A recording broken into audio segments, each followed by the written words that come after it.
So, hey guys, I'm here with Chris Ernst, marketing guru for Catchmaster. What's up, Chris?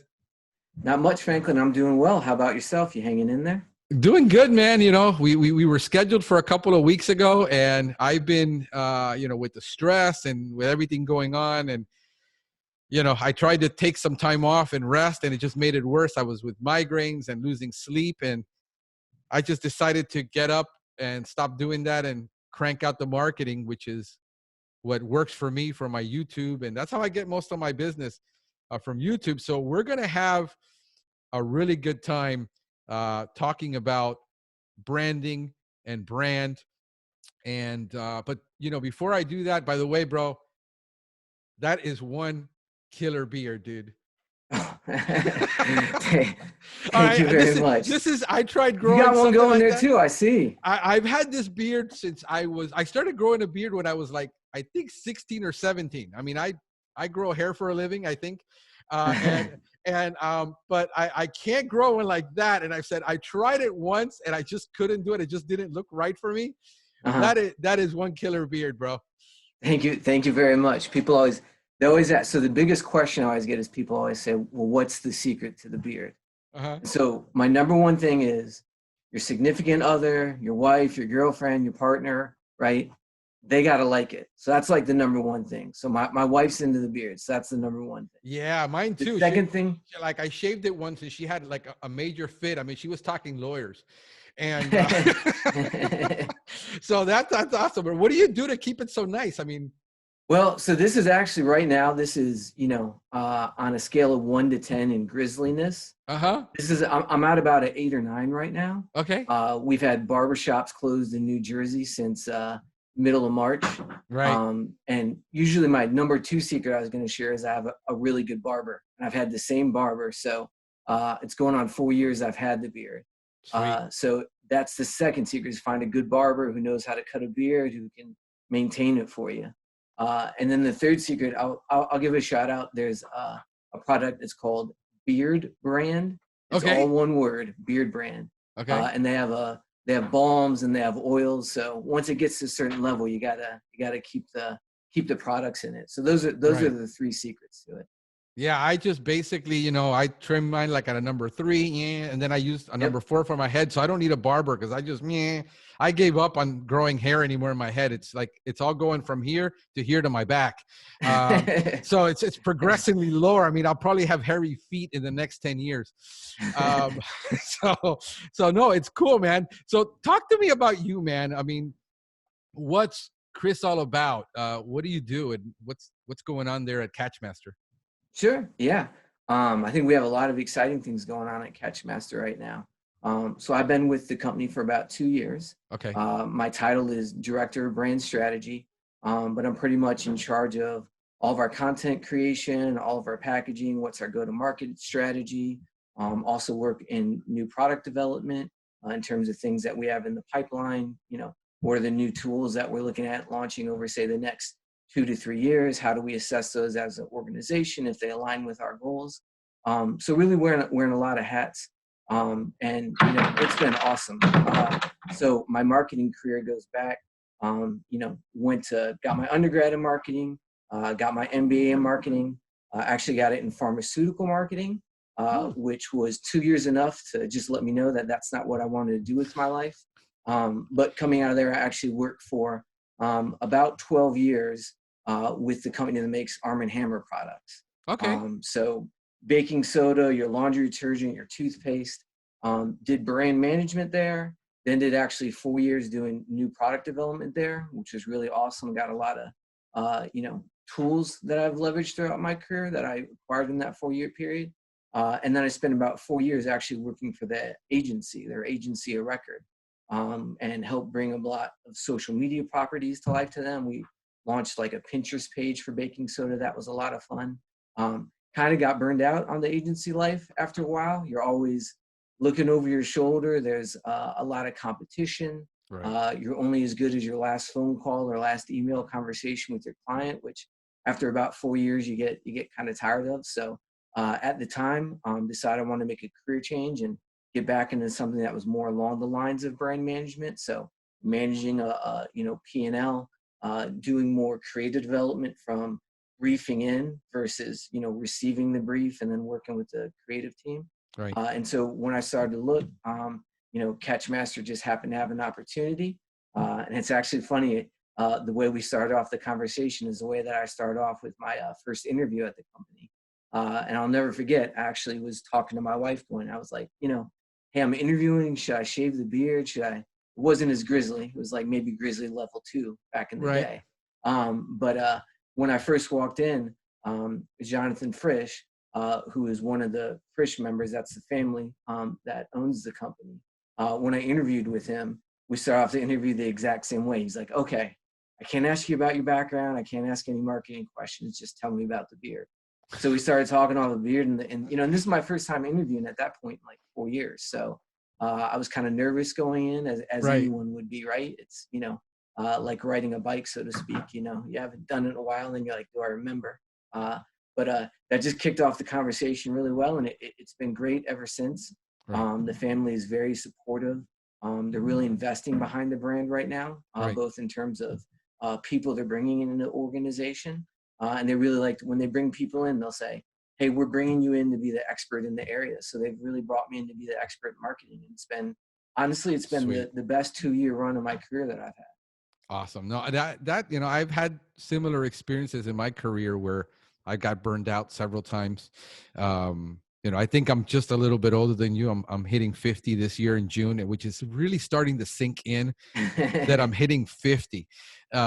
You're young looking fit. You're young looking 50. Yeah, man, I hear that Nice a lot. job. Yeah, thank you. And so I'm thinking back constantly at there's good and bad in it. It molded me, the bad experiences, and I learned from them.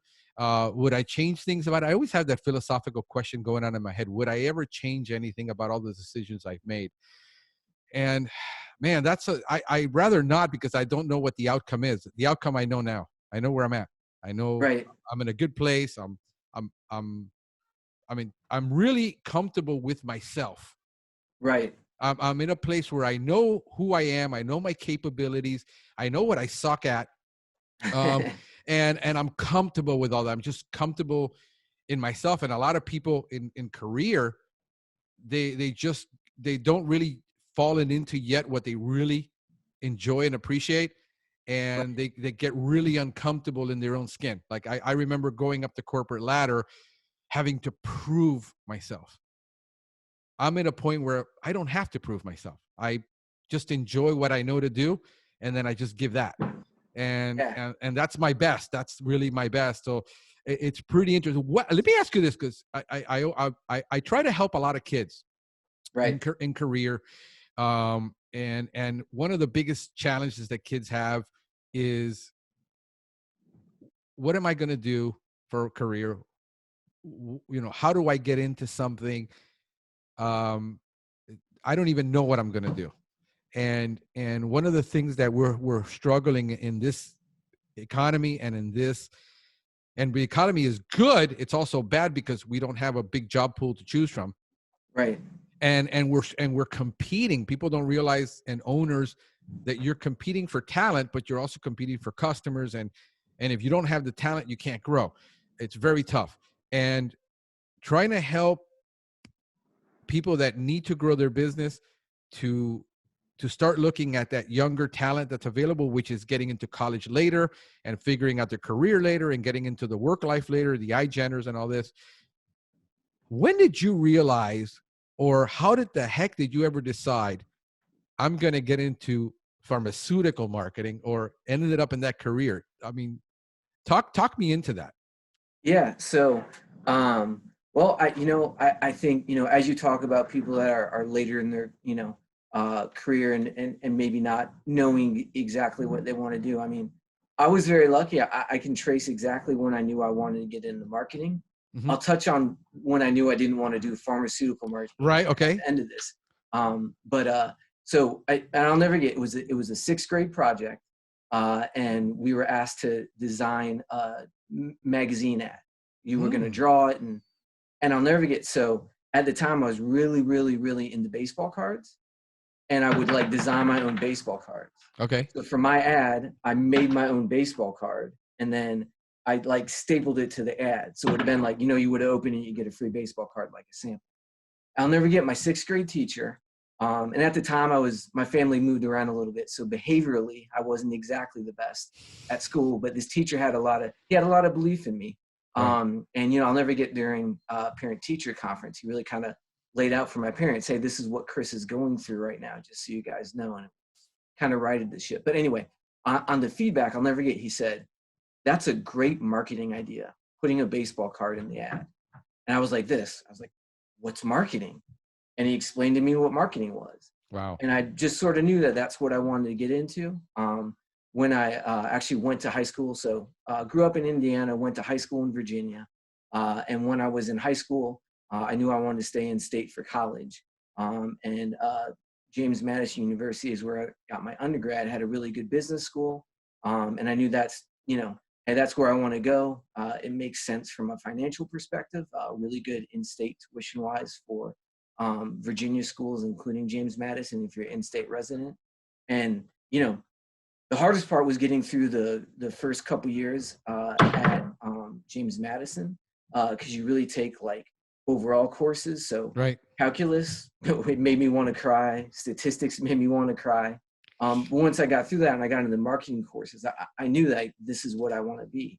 And then in my career, I mean, one of the biggest things, I guess, just something that I learned is, and this would be, I guess, a piece of advice for people is, you're going to have to wear a lot of hats in your career, most likely. And one thing I'll never forget is when I first started off. So marketing, sales, they're intertwined, right? And the best results I've seen in my career where marketing and sales are getting along like hand in glove, right? Yeah, we're going to talk on that deeply because that's usually two separate branches that clash, and I've experienced that in my life, mostly in the sales part. Yep, but I can imagine. That's a great point that we need to really cover on. So go ahead. I'm sorry. Yeah, no problem at all.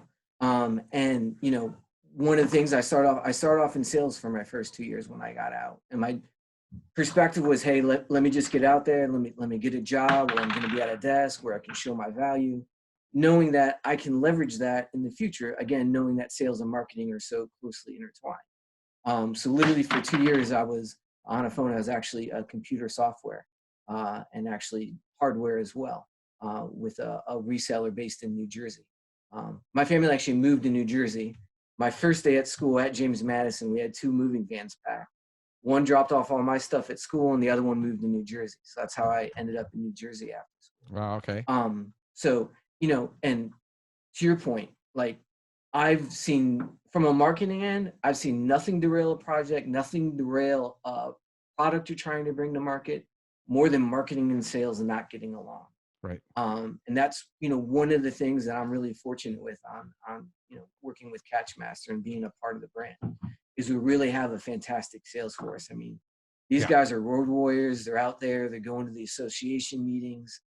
They do a great job setting everything up. So when I started here, I said, hey, I know all I got to do is I just got to give these guys content. I got to give them things to put up on the table. I got to give them pamphlets that are going to help explain the products and all that. But going back to career advice, again, it's be willing to wear different hats, but always think about it. Even if you don't know what your goal is, getting that different experience is going to give you a more holistic view when you do figure out what you want. And I feel like just having had that sales background has been always something that's been helpful for me. Right. So from there, when I started off in computer sales, eventually I knew I wanted to get to marketing. So I was fortunate enough to get there after about 2 years. Did some co-marketing with Microsoft. So this is going back. You're not that much older than me. So this is going back to like the early 2000s when Microsoft was a behemoth. So just seeing how they went to market with stuff was a great opportunity, good learning experience. From there, got an opportunity to go back to Rutgers, get my MBA. That's when I went in to do pharmaceutical management. And so this would be another point in my career is, advice to people is, always listen to people, always be curious about things. Right.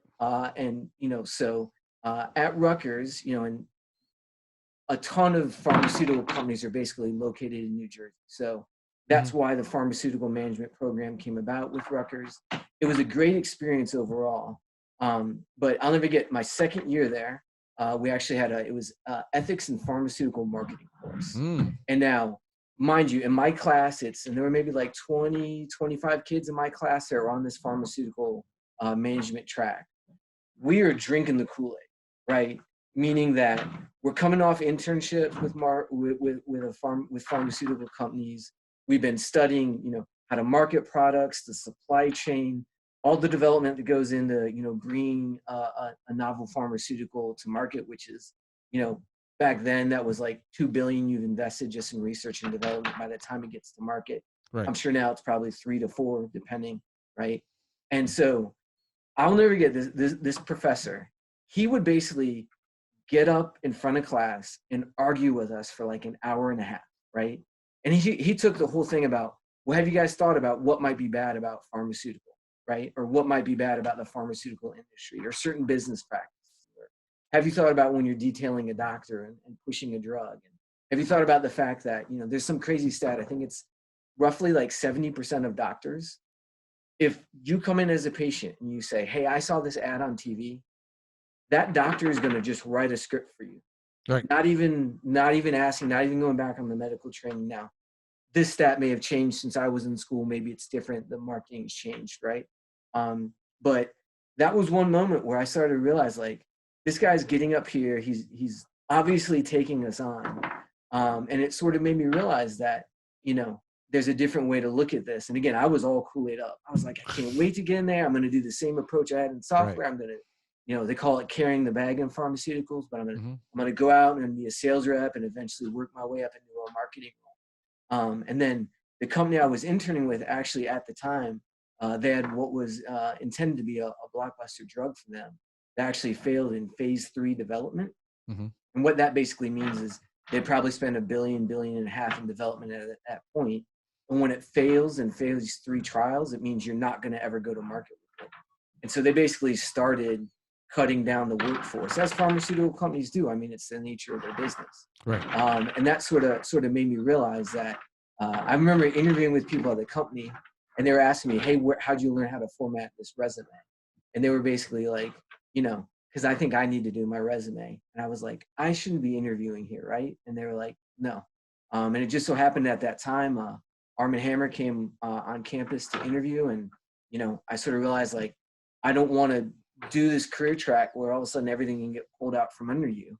And then, that, hey, all of a sudden you're out of luck. All the hard work you put in with a company, right, is all for naught. So that was one of the things that pushed me towards getting into consumer packaged goods.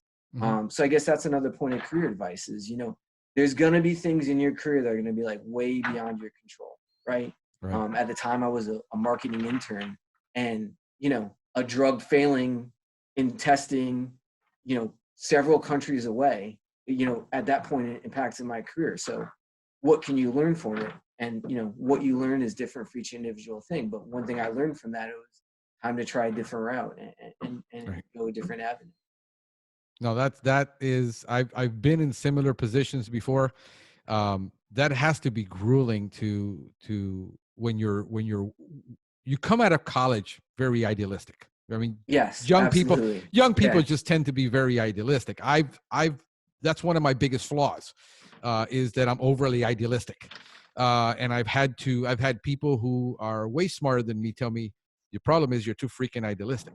And going into a new company or whatever, that you're going to want to change things and you're going to change the world, and then you kind of get it sometimes pounded out of you. But you learn where you fit. And I guess trying to find a fit, and we do that in marketing and in employee management and in everything, where you fit and where you fit for your mentality, for your spirit. There are a lot of jobs that I did that just depressed the hell out of me. I mean, literally, I would wake up in bed one morning and say, not going in anymore. I'm done. I'm done. And I took a less paying job just so I can have peace of mind. I mean, that's happened to me twice, because it was so bad. But, one of the things that you mentioned, going back to when you say, oh, this is brilliant. I got into marketing, and we'll have a kind of, I want to have a kind of a pretty broad discussion about marketing, branding, Sure. sales, advertising, because the majority of people, especially pest control owners, wildlife owners, any small business owner in general, doesn't understand the whole marketing concept as a whole. And I look Right. at a holistic concept as integrated pest management. Right. And their branding is a logo, and marketing is, putting out flyers. Right. And let's talk about, before we get into what it is, can you briefly, or as exhaustively as you want to go with this, start explaining what marketing isn't? Oh, that's great. That's a great question. I've never been asked that before. What marketing isn't? Well, I think you touched on it, right? Like, so you got your logo, that's your design, right? And that's your identity from a visual perspective, right? Okay. But just having a logo isn't marketing, Right. right? I would say, and I got to give you props, man. You do a fantastic job with this. Content creation, Okay. right? So content creation, that is marketing. It is a marketing piece, but you also have to figure out how to get that to the audience. Right. So I think really for me, marketing, I think, when I think of like, what are the two most important aspects of marketing? I think number one is identifying who your target consumer is. Okay.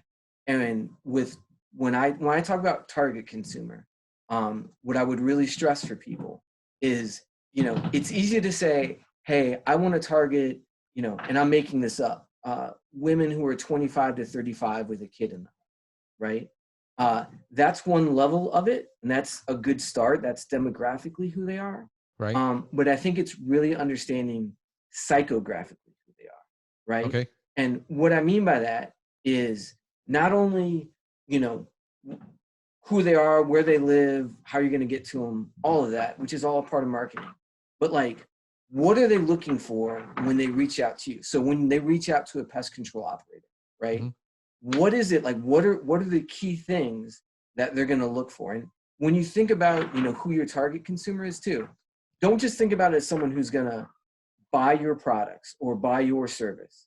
Think about it as someone, this is the person who not only are going to purchase my product, not only am I going to give them a service, and I'm going to be professional and trustworthy and have a guarantee, whatever it is that sets your service apart, right? But look for that consumer that is going to be your advocate. And so when I say advocate, I mean that person that's going to go and share on their, say, local Facebook group how awesome it was, to work with XYZ pest control, right? And think about what are the levers to get that. And if you can market to your hardcore folks who are going to be your advocates for you, who are going to carry that water for you, who are going to broadcast your message, those diehards, look for your diehards. And if you don't know who your diehards are, like, look at the folks that, if you've been in for a year, who are the folks that keep coming back, or people who have added additional services? Talk to them. Ask them, hey, why did you come back? And maybe it's as simple as the pest pressure is out of control, and, maybe they have a mosquito problem, and there's, standing water nearby that they can't control. It's in their neighbor's yard, whatever it is. But find out what are those drivers. Find out, ask them how the last time that you raved about a brand, and it might not be your brand. Right. What were the reasons? Why did you do that? Why did you rave that? So really get an understanding for who your target consumer is, right? And what their drivers are. And then the second part is, finding the right, and it's the thing I can't stress enough is what's really happened. And this is something that's really changed marketing. And I still feel to some degree people haven't really adjusted to it and I just think of my old industry, consumer packaged goods. I think of, maybe the food industry a little bit. Certainly some of like the big automotive makers and stuff like that. Is there used to be, and this is from like the advent of what I would call modern American marketing, which started in the 1950s, roughly, right? Okay. Post-war boom. you know, Mad Men, all of that, right?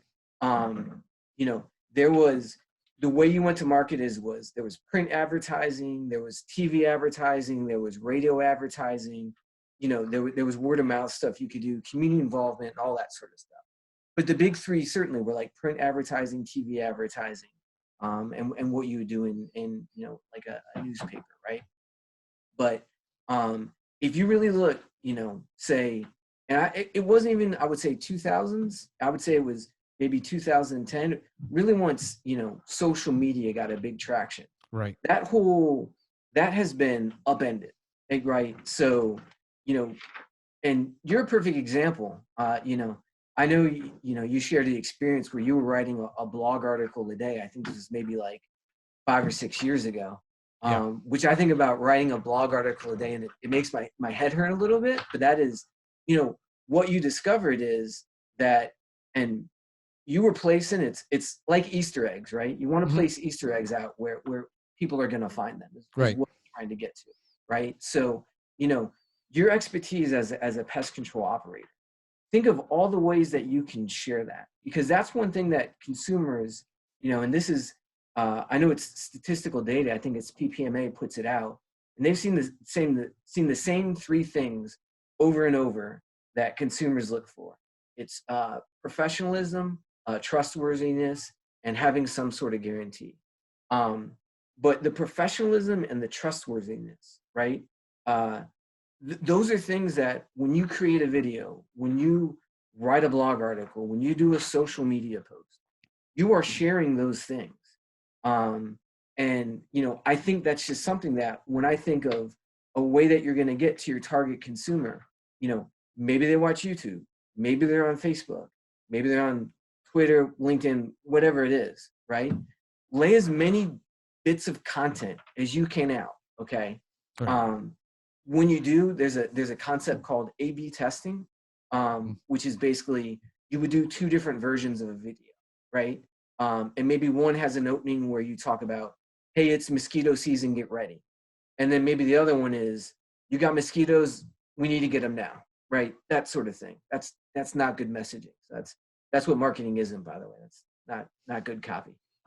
But the idea is, if you can do two different versions at the same time, serve it up to relatively the same audience, and one performs better, whether it's, you know, if you're measuring click-throughs, if you're measuring reach, if you're measuring how many, you know, sales calls you got out of whatever it is, whatever your metric is, that'll give you a sense for like, oh, we need to do more seasonal messaging, or no, we need to more about, hey, we just need to address the problem. So I think it's the two things. So it's knowing who your consumer target is, right?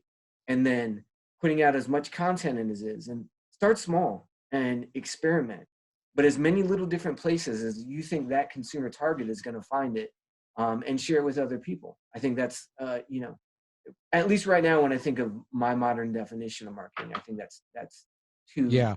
things What that are in my head that stand out. what I started doing this year, I've done I basically focused on three things because I was limited in experience, expertise, and bandwidth.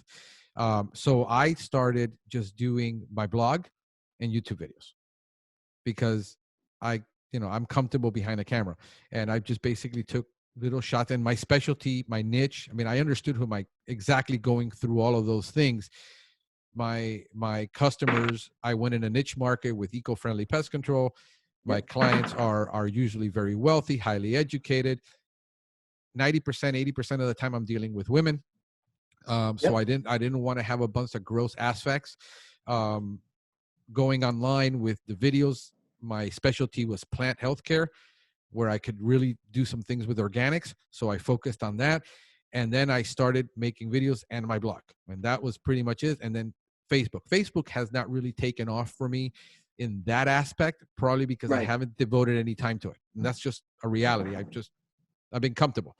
And so I was making those two contents daily. I literally was, for the first, you know, a week, I was making one video a week for that, and then writing a blog.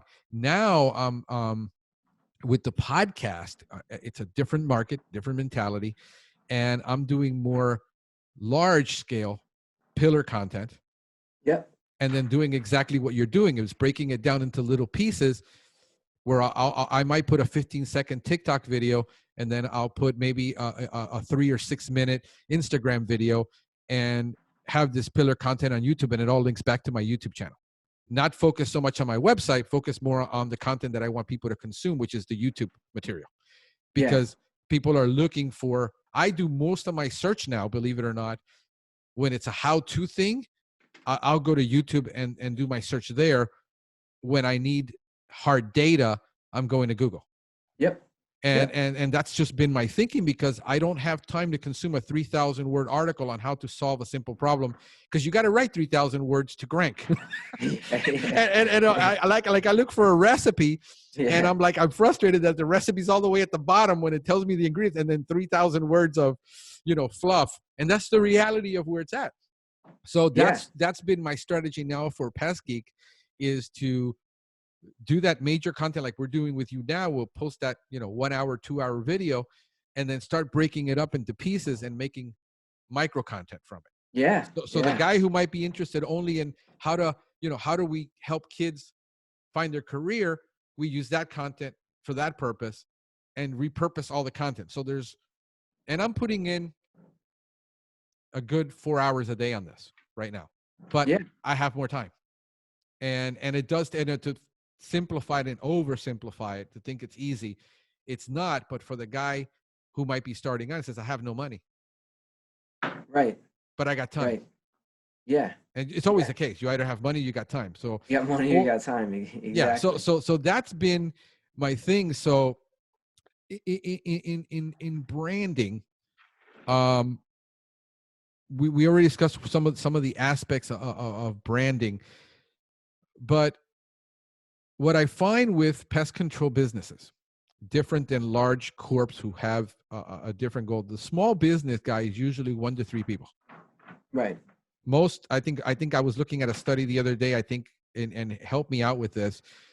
I think roughly about more than 50% of the businesses in America, whether it's pest control, whether it doesn't matter, it's under 5 people. Yeah. Is that number pretty close? Yeah, that sounds right. I mean, when you think about the local businesses throughout the U.S., right? Only so many have 20 or more, and I think 10% are 500 or more. Those are the mega large corporations. Sure. The little guy, who is, whether you're a wildlife operator, pest control operator, cleaning company, it doesn't matter. You're usually 2 to 3 people, and usually brand to them is just basically been about personal brand, when they're about what their customers know about them. The concept of branding their company in either perpetuity or having an exit strategy. They don't have an exit strategy. They don't have an issue where we're thinking, I'm going to build this brand up so I can sell it, and they don't. And then they find out that nobody knows who they are except the 150, 300 customers they have. Right. And then they don't. So the personal brand is them. I am doing both. I'm building both my corporate brand and my personal brand with this podcast. So help understand how you can transition from one to the other and focus on it, or do both in some cases. What's your advice on that, and how will we handle that? Sure. Yeah. So when I think, you're absolutely right. And you said so many great things, by the way. I want to touch on some stuff later. Okay. You mentioned pillar pages. So not for right now, but I want to get back to that, because I just personally, I want to hear from you more on your experience on that. That's just something we recently did. But so going back to, like a operator, say they've got, it's them, it's their brand. Maybe they've got 1 or 2 other techs that are part of the company. I think is the example that you gave, right? Yeah. And you talk about, how do I differentiate, who I am because I'm the expertise, versus what does our brand stand for? And then, at some point, you're right, there's an exit strategy, and do you want to grow it? Do you want to at some point sell it? I mean, we know consolidation is a huge thing in the industry, right? And acquisitions and all that. So, as far as separating you from the brand, what I think actually is, and if I were to say someone just starting out, right, here were like three things that I would think about in terms of, you know, how you go about marketing, right? So first is, and this is the most overused word, I hate using it, but I'm gonna use it, but it's strategy, right? So define what your brand strategy is. The second is start small. That gets a little bit of like, you know, producing like the bite-sized content, that sort of stuff that you can do. And the third is share, you know, and by share, it means we like to say our philosophy is we believe in content without borders. So you touched on it. If I'm going to do a you know, hour video, there may be a 5-minute portion of that that's relevant to someone. We're going to chop it up and then we're going to share it wherever we can, right? Right. So your strategy, I think, really gets to, you know, the branding aspect, right? And so what I think would be a worthwhile exercise for anybody, and this is, you know, strategy, it sounds so nebulous sometimes, right? Yeah. Like, oh, you got to have a strategy. But one thing that, you know, I've done in my career, it's actually called, it's a guiding light exercise. Okay. And there are 5 different things to your guiding light. Okay. It's what is your brand purpose? Okay. And the key to this is going back to the idea of I'm separating Chris's pest control from Chris Ernst, right? Right. So you need to think about what would be Chris's pest control, right? So there's 5 things. So it's the brand purpose, it's the brand promise, brand treasures, brand spirit, and then your brand advocates. I know we kind of touched on the advocates a little bit, but your advocate isn't just who's buying your service, it's who's going to go and rave about you. Right. Those are the most important people to market to, right? So your brand purpose is the way to think of, you know, basically the best way I've heard to think about it is if Chris's pest control was a person, and you know, this goes back to like, you know, separating Chris the person from Chris's pest control. But you got to think about it in terms of your brand and the company.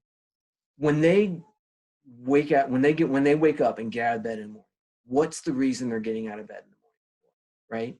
So like an example, and I don't want to, you know, you obviously know this better than I ever would, so I'm not, but I'm just using you as an example, right? Yeah. You know, Frank's Pest Control gets out of in bed in the morning because they know that providing, you know, an eco-friendly service to, you know, you're in Miami-Dade, right? Providing service to them is an important part of promoting public health, right? I may have done a horrible job of stating that. My apologies. No, that's fine. But that's, you know, that's getting ideas is why does your brand get out of bed in the morning? Like, what's the greater good it's striving for, right? Your brand promise is pretty simple. Like, what is it that you're promising to people, right? Is it, you know, hey, it's a one-time treatment and, you know, we guarantee our service, the callback's on us, or is it something else? Like, and this also, you know, one of the key things about branding is how are you differentiating yourself from everybody else in your area, right? I know you have, it's like 400, you know, pest control companies, right? In your county alone, it's pretty big. Yeah. So, you know, how are you differentiating yourself? I mean, that's ultimately one of the biggest things about branding is what's really making it different, right? So, before you go any further, because that one is something that is so people, you know, think about this for the average pest control guy. We spray, we kill bugs. I mean, that's the extent of, so for them to say, how do I differentiate myself? Because when I posted a couple of weeks ago about perfect competition, and people don't understand that concept. They were like, well, nobody has perfect competition. There's no such thing as perfect. I said, you understand that when you're in a saturated market and you're one guppy in a big pond. Right. So how would somebody that wanted to differentiate themselves in a market where they're doing what is viewed as a commodity, the pest control is a commodity. Nobody wants to accept that, but pest control is a commodity. It's your brand and the things that we're talking about that differentiate you. But how somebody would simply try to differentiate themselves? How would they communicate that in a way to their whatever print and whatever they're in that actually creates a differentiating factor? Yeah. So that's a great question. I think part of the answer, and this is, going back to knowing who your target consumer is, Right. right? Knowing what they're looking for, and then knowing the way that you can say, hey, what I'm offering is entirely different. It's a new, and so just these are just some thoughts. And Right. the key thing for this too is you got to experiment. You may not find out what it is right away. But when you think of, hey, do you have a leave behind like that? Not isn't just, hey, call me back the next time there's an issue, but hey, here's the pest that I treated for or did whatever for, right? Here's some signs to watch out for. Here's the season where it may be active. But point being is that, as opposed to just going out and I'm spraying your property or I'm, doing something in your house, whatever it is, I'm leaving something behind with the consumer. So that's perhaps one way to differentiate, right? Right. Another way to potentially differentiate, obviously, very well, eco-friendly, right? Right. So consumers, I mean, and this is more on the, and I know you say it's about 20% of the market's going to actually pay for a professional to come to the house. About 80% is going to go DIY, right? They're going to Right. go to whatever their big box retailer and Yeah. get it. But, you know, uh, everyone's looking for ways to minimize the chemical exposure in my house, Right. right? So that may be a way to do it. Now, in perfect competition, theoretically, someone's already out there doing it, right? So is there a way that you talk about, hey, we're like the next level of eco-friendly? So, are your, techs protected in some way? Have you gone to like an eco-friendly fleet? You have hybrids, right? Whatever it is, right? That's a Right. way that you could further differentiate from even someone else who's doing eco-friendly, which in itself is a differentiator. I also think just and this goes back to thinking about the someone with under say 5 techs, right? Still relatively small company is. What makes those techs different?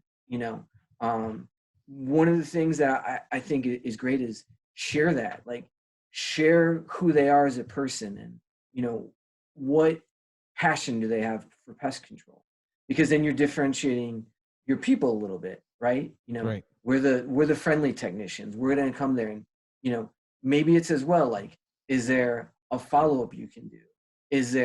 Can you shoot a video that you're only sending to that customer of you actually applying the treatment, so they get it, maybe they're not at home and they get it on their phone, like, hey, here's me.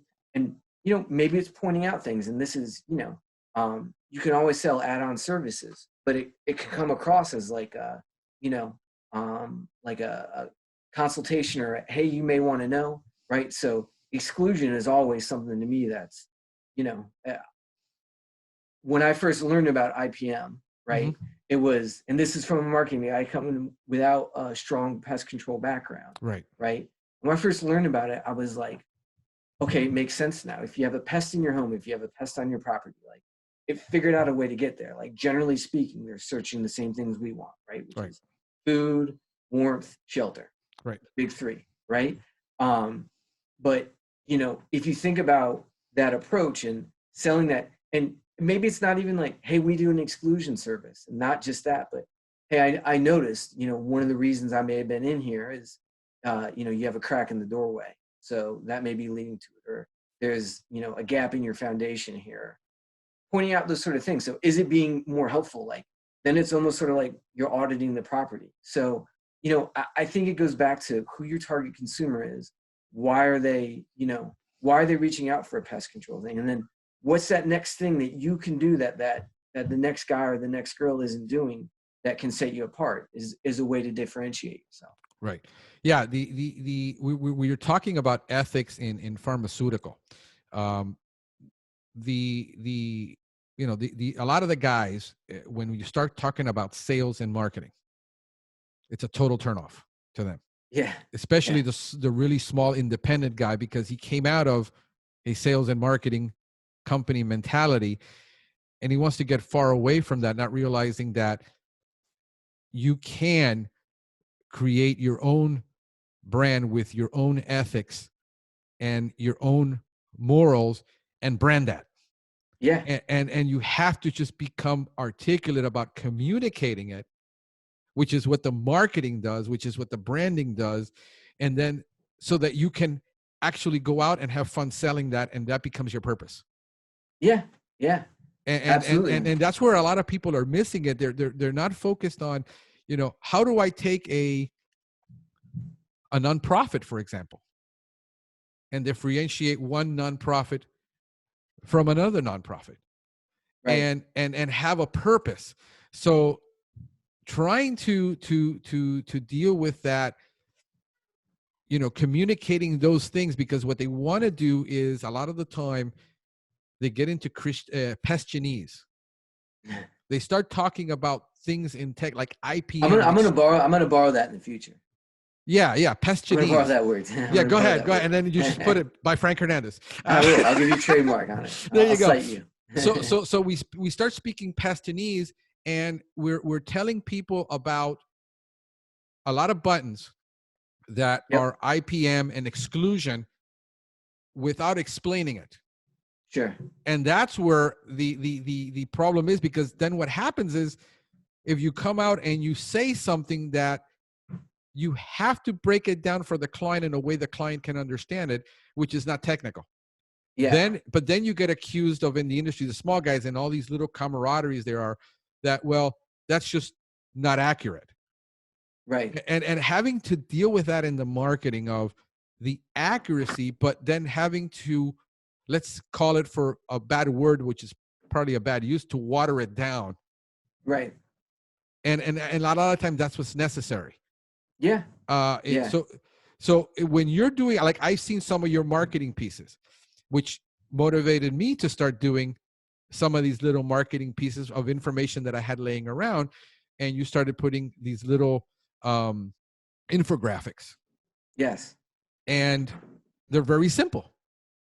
Yeah. What's your thought process of doing those simple infographics that don't have, because they want to stick, like, in 12-point font, 700 characters on an infographic, and it really isn't necessary. What's Talk to me about what you're doing with those infographics, how you're using them, and how is that part of the, let's say, the strategy, because Sure. these are tactics, these are little bite-sized tactics, but it takes patience, and I think that's where a lot of people are, and I see the patience of you constantly putting out stuff a little bit at a time. Yeah. And how does that work in brand imaging and brand consciousness? Yeah. So, well, the way it links back, at least for us, the way we think of, what are our brand colors, and this is just from a design perspective, right? Okay. So this isn't even, from a higher level. This is when you really get down into the weeds, like we're actually producing content, right? Right. So, we have our brand color that's important, that's tied throughout. We have our brand logo that we put on everything. Mm-hmm. We figure out a little corner to stash it, even if, some of the graphics you're talking about, it's talking about a pest. So we make sure that that's the common thread that ties throughout. But for us, and I mean, this kind of goes back to what the Catchmaster brand stands for. So it's very specific to Catchmaster. It's going to be different for other pest control, Mm-hmm. operators. It might be different. Because our thing is we're marketing to pest control operators, whereas a pest control operator is going to be marketing to the consumer. So Right. this may be where I diverge a little bit, but it's overall marketing stuff. So I'll try to tie it back. If I get too far from the left field, just flag me. No. So for us, one of the key things that really comes down to it is when you think about a smaller operator who maybe doesn't have the marketing resources of a bigger company, right? And this is why I say sharing is so important. You don't have to create the content all the time. Sometimes we just do article shares and it does really well. But we sort of realized, and this sort of ties back to what the Catchmaster brand stands for. So this is why it was easy for us, because it was already baked into our DNA, already what we had defined when we looked at doing our brand guiding lights is, the way we look at it in pest control is, we want to enable the businesses to be the best they can be, right? And so there's kind of a two-pronged approach that sort of come out in our content that we've created. And I'm glad you like it. I mean, hearing it for me, that really means a lot. I can't wait to share this with my design team. So you made my day already. So I appreciate that. Thank you. But one thing is, and so we've just discovered this is people are fascinated by the world of pests, like just fascinated. And we've seen that whenever we do, it's a mosquito life cycle graphic, it's a rat population growth. There's just something there that has, I call it stoppability power, right? Where, everyone's on their feed, they're scrolling down, and all of a sudden there's this graphic that they stop and look at. So what we try to do in one part of the content is we want it to be something that somebody's going to share. So meaning that if you are, a smaller company that doesn't have the amount of time to spend in developing your channel, hey, it's great. Just take our stuff and share it, because, just being active on social media is extremely as important, as I'm sure that you can attest, right? So we want to make it shareable. So something about the pest world that's shareable. So that's sort of one part of our infographics that we've created. And that's probably more closely consumer related.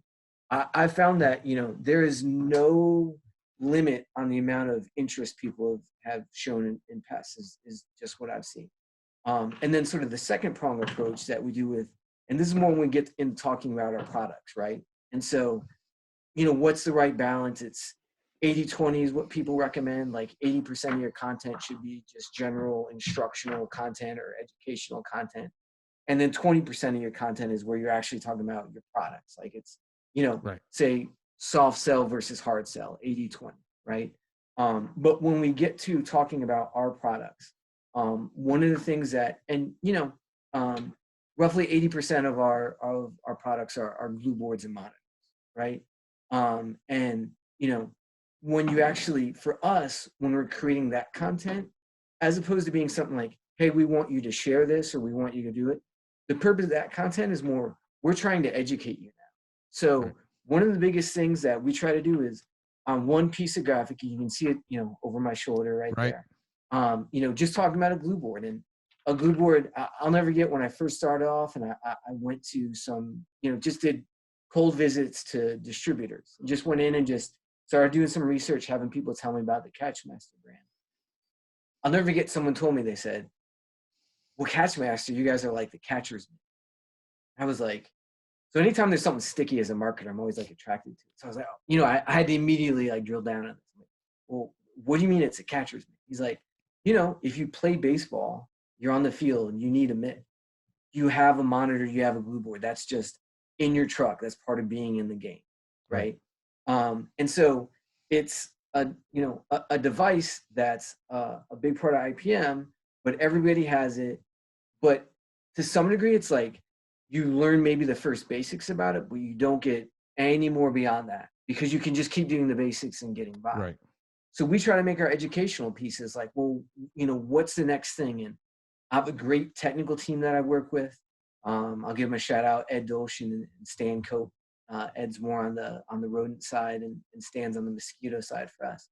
But they have just educated me in a short amount of time. And so what I do as a marketer is I go, and when I work with our creative team in producing it, how can I take the knowledge that they have, that's maybe something a little bit more, beneath the surface about our products, and communicate that in a, 8.5 by 11 graphic. And what do we put in? How do we make it simple? You're absolutely right about keeping stuff simple, by the way. I don't want to gloss over that. So we always go to icons, seem to resonate very well. Like if there's something that you can say with an icon attached to it, people are going to remember that, I think, a little bit better. So that's kind of the two-pronged approach that we've taken. One is, how do we bring this crazy world of pests alive for people in relatable graphics that then PCOs want to share, versus, hey, we're talking about our products now, we need to a little bit more educational. But in that education, how do we, KISS, how do we keep it simple? Yeah. So that's kind of the two-pronged approach for us. Yeah. No, one of the things that, and I want you to help us out with, is you're putting out you're dripping out drip content. That's the method. What most PCOs and most small business owners, I mean, I've done a lot with a lot of different small business and a lot of small business owners. The issue of strategy, tactics, and then patience Yeah. to see, because they don't usually have a strategy. You have a strategy and you say, we're going to do this, and we're going to create this much content throughout the year. We're going to drip it out, and we're going to create this brand um, in people's mind. We're going to brand it in their mind. And what happens with a lot of people is they get bored of their own marketing. They get tired of seeing, how many pieces do I have to put out before I see results? In Right. other words, it becomes transactional, not brand, and not that brand is about the longevity of it. But they start getting bored, and they start Yes. creating different. All of a sudden now the content looks different. They don't stay with the color scheme because they get tired of the color scheme. They get tired of seeing it, and they think everybody's tired of seeing it. And the reason nobody's responding is because everybody's tired of seeing it. Right. And they expect that I'm going to put out 15 pieces of content, and I'm going to have this massive following. How many, just to in your strategy, and I know you can't give away a lot of, whatever secrets you have that you're doing, but in the essence of it, how many pieces of content are you looking at just on those 8.5 that you're putting out on mosquito and rats alone? Are you looking at putting out within the next year? Well, first of all, you have a great point, which is, and this is, until you said it, I never really had actually formulated the thought in my mind, but it's been there. You're right. I mean, so part of marketing. So one of my favorite quotes that I love right now is consistency breeds simplicity, right? So once you have a standard brand look, your standard brand color, your logo that you should be including in everything, the more that you hammer that home, the more you have similar copy points, it's going to be better for your business.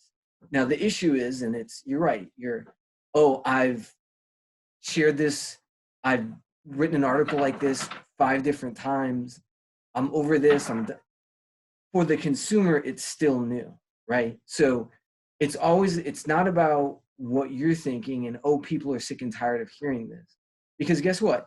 You may show that piece of content to, and I'm, just throwing numbers out, 100 people, right? And they're not going to respond. But it could be that 101st person that's going to see that, right? And maybe you didn't get that audience until, hey, this is a piece of content I shared 3-4 times on my page now before you even got 100 impressions, right? But it's that 101st person. It's new to them. And no one goes back and ever, my personal experience, and I guess I shouldn't say this, is it's not an absolute. In fact, I can say, without giving away too much, is there's some content that once we know it resonated very well, we'll go back and share it again the next year. Or you could go back and share it the next month, right? I haven't seen anybody flag anything. This is, of course, now that I brought it up. Next thing you know, I'm going to log on to Facebook and someone's be like, hey, you already posted this, because I jinxed myself, right? Right. But my personal experience has been, and now it's within relative rims. Does anybody want to see you keep posting the same thing 5 times a day? No, they don't, right? But the feed is as, when you think of someone, and obviously I'm very specific on social media right now, but the feed is only as recent as the last 5-6 things that they looked at, right? So the chance that you're ever going to show up with the way that Facebook has their algorithms tramped down now, or even YouTube or wherever, right? The fact that, unless you're paying for it, which is an entirely different discussion altogether, but the fact that you think they're going to, an individual consumer is going to see your thing like 7-8 times, and I can't believe that Chris's Pest Control keeps posting it. My personal experience has been that's not going to be the case. Right. So, and this is one thing. So when we look at our content calendar, right, and now this is all separate. I'm talking about just social media right now. Right. We're very lucky. We're very lucky as a brand because when I came in, we are spending very well in what we do in terms of the magazines. So PCT and PMP, as well as what all our sales reps are doing by being a part of the associations and going to those meetings. So, we look at it as like our 360 degree, right? We're touching on all of these things, even though right now I'm very specifically speaking about social media. But when I think about social media in our content calendar, so we have a We try to share something every weekday. And we'll even do it on the weekend if we can, if there's like a special, Hmm. like Mother's Day is coming up, right? But what we've learned, and I'm lucky because I have a great graphic design team, which I realize a lot of people don't have the privilege of Right. having. So, but let me hold that thought until the very end here, because there are some resources I think that people can do to get something very quickly for them. So we basically try to share a new piece of content every weekday. The reason for doing that is because it keeps our Facebook feed fresh. It allows us to experiment. It allows us to share all sorts of stuff. And there's, part of this too, part of, learning and getting better is failing. Like you learn from your failures. So you're going to be stuff that's not going to get a lot of views versus stuff that takes off like crazy.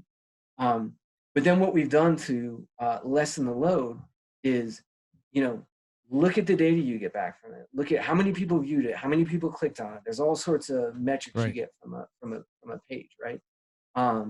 And when something does well, what do you learn from it? What do you think resonated? And if something does well, don't be ashamed to go back and share that again, because guess what? If that reached 200 people the first time, it may reach 400 people the next time, right? Right. And just on the thought of some resources that if you don't have a graphic design team, right, and if you don't have in-house creative resources, here's just a couple thoughts. And this is going back to thinking about someone who's under five or less employees, right? Hmm. So a couple of different things. Number one is it's free to share stuff, right? Meaning if you go to, and if it's obviously Catchmaster, I have to say it, that's a great place to look at our Facebook page, facebook.com Catchmaster Pro, right? But there's other manufacturers out there who have all sorts of great content. Hmm. All you can do is take that, share that on your page, right? So that's one way to do it. News articles, everybody's in the same game. They've made their article sharing. So just sharing something about, is it Pizza Rat or is it Bagel Rat, or whoever it is, right? This is free content that you don't need a graphic designer to do, that you can just post on your page, Right. and people are going to see. And then the third thing would be is, and when you look at some of the associations, and I think it's MPMA and I think PPMA does it as well, they create stuff where they're like, hey, this is made for you to take and go and post on your page, right? So those are three. If you think about, and when you start out small. You don't have to share everything every day if that feels too daunting to you, right? But start off with a schedule, make a content calendar. And if you think like, okay, hey, I want to share, just start off one thing a week, right? When you think about your first month and those three sources, guess what? You're 75% of the way done. Right. Next thing you got to do is figure out something. And I would strongly urge, again, going back to like what differentiates you, figuring that out. Is it a video you can shoot real quickly? Video is something that you can do on a phone, Yeah. right? Nobody has an excuse of why they can't Yeah, shoot a video. yeah, yeah, I mean, it does it. And one of the things, just to, because I look at a lot of, I just analyze the concept of what, I see you start posting and I say, oh man, he's posting this stuff. This is pretty cool. And then I start analyzing. So what are the things that I like,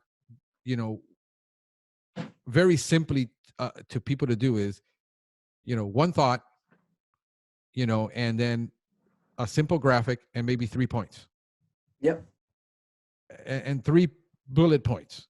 yep, Because a lot of the times we want to communicate so much when we should be creating more thought. What, yes, so making it thought provoking versus, and then don't, what they do is they'll take a post, and instead of putting and trying to brand their company, they're trying to sell a service.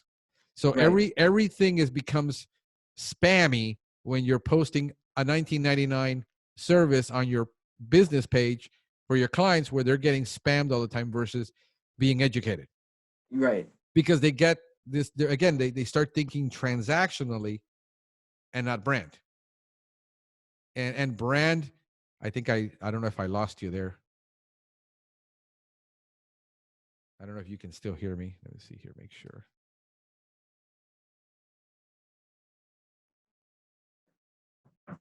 Are you there?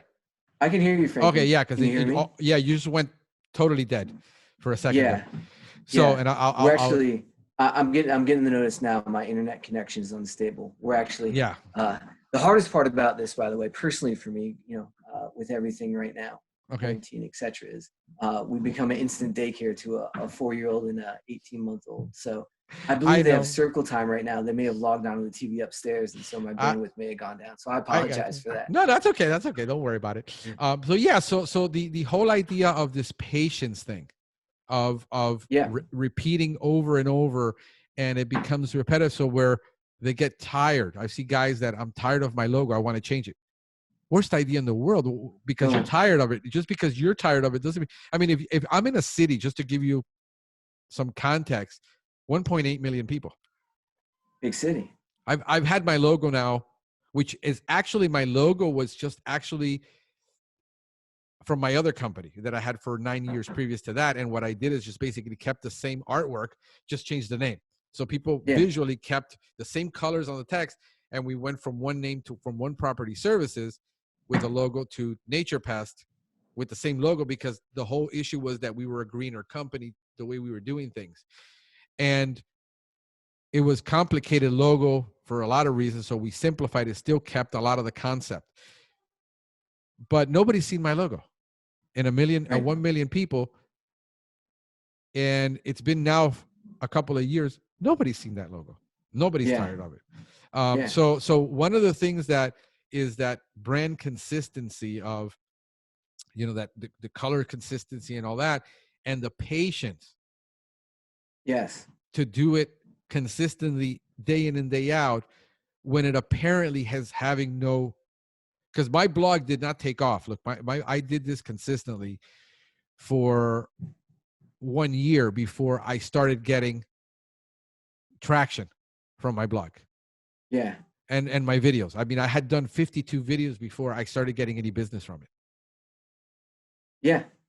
And that's, um, so, um, so a couple different things.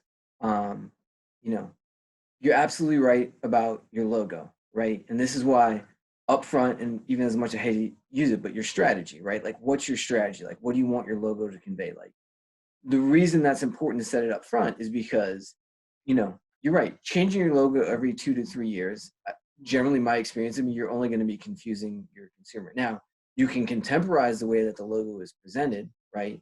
But changing it all the time, it's, again, consistency breeds simplicity. Right. And in this case, it's for a consumer. I've seen that logo before. I trust that. They must know what they're talking about. Like, just redundancy, even Right. though for you, it's, something you're going to live and every day you're going to wake up with it. The consumer's not like that. The Right. consumer, think about all the logos they're bombarded with throughout their entire day. I'd love to know what the number is. I mean, it's got to be in the thousands, I'm certain, a number of different logos you see, right? And that's across everybody, your Nike, your Apple, your everything. Like, your pest control logo is just a part of that, right? Right. So that's why it's important to set those foundational principles up front, right? But you're absolutely right. Like, people aren't going to be, you're going to be burned out on your logo way, way, way, way earlier than anybody else is, because you're going to see it a lot more than Right. anybody else. But it may just be at the point, and your example with the YouTube videos is a great example now.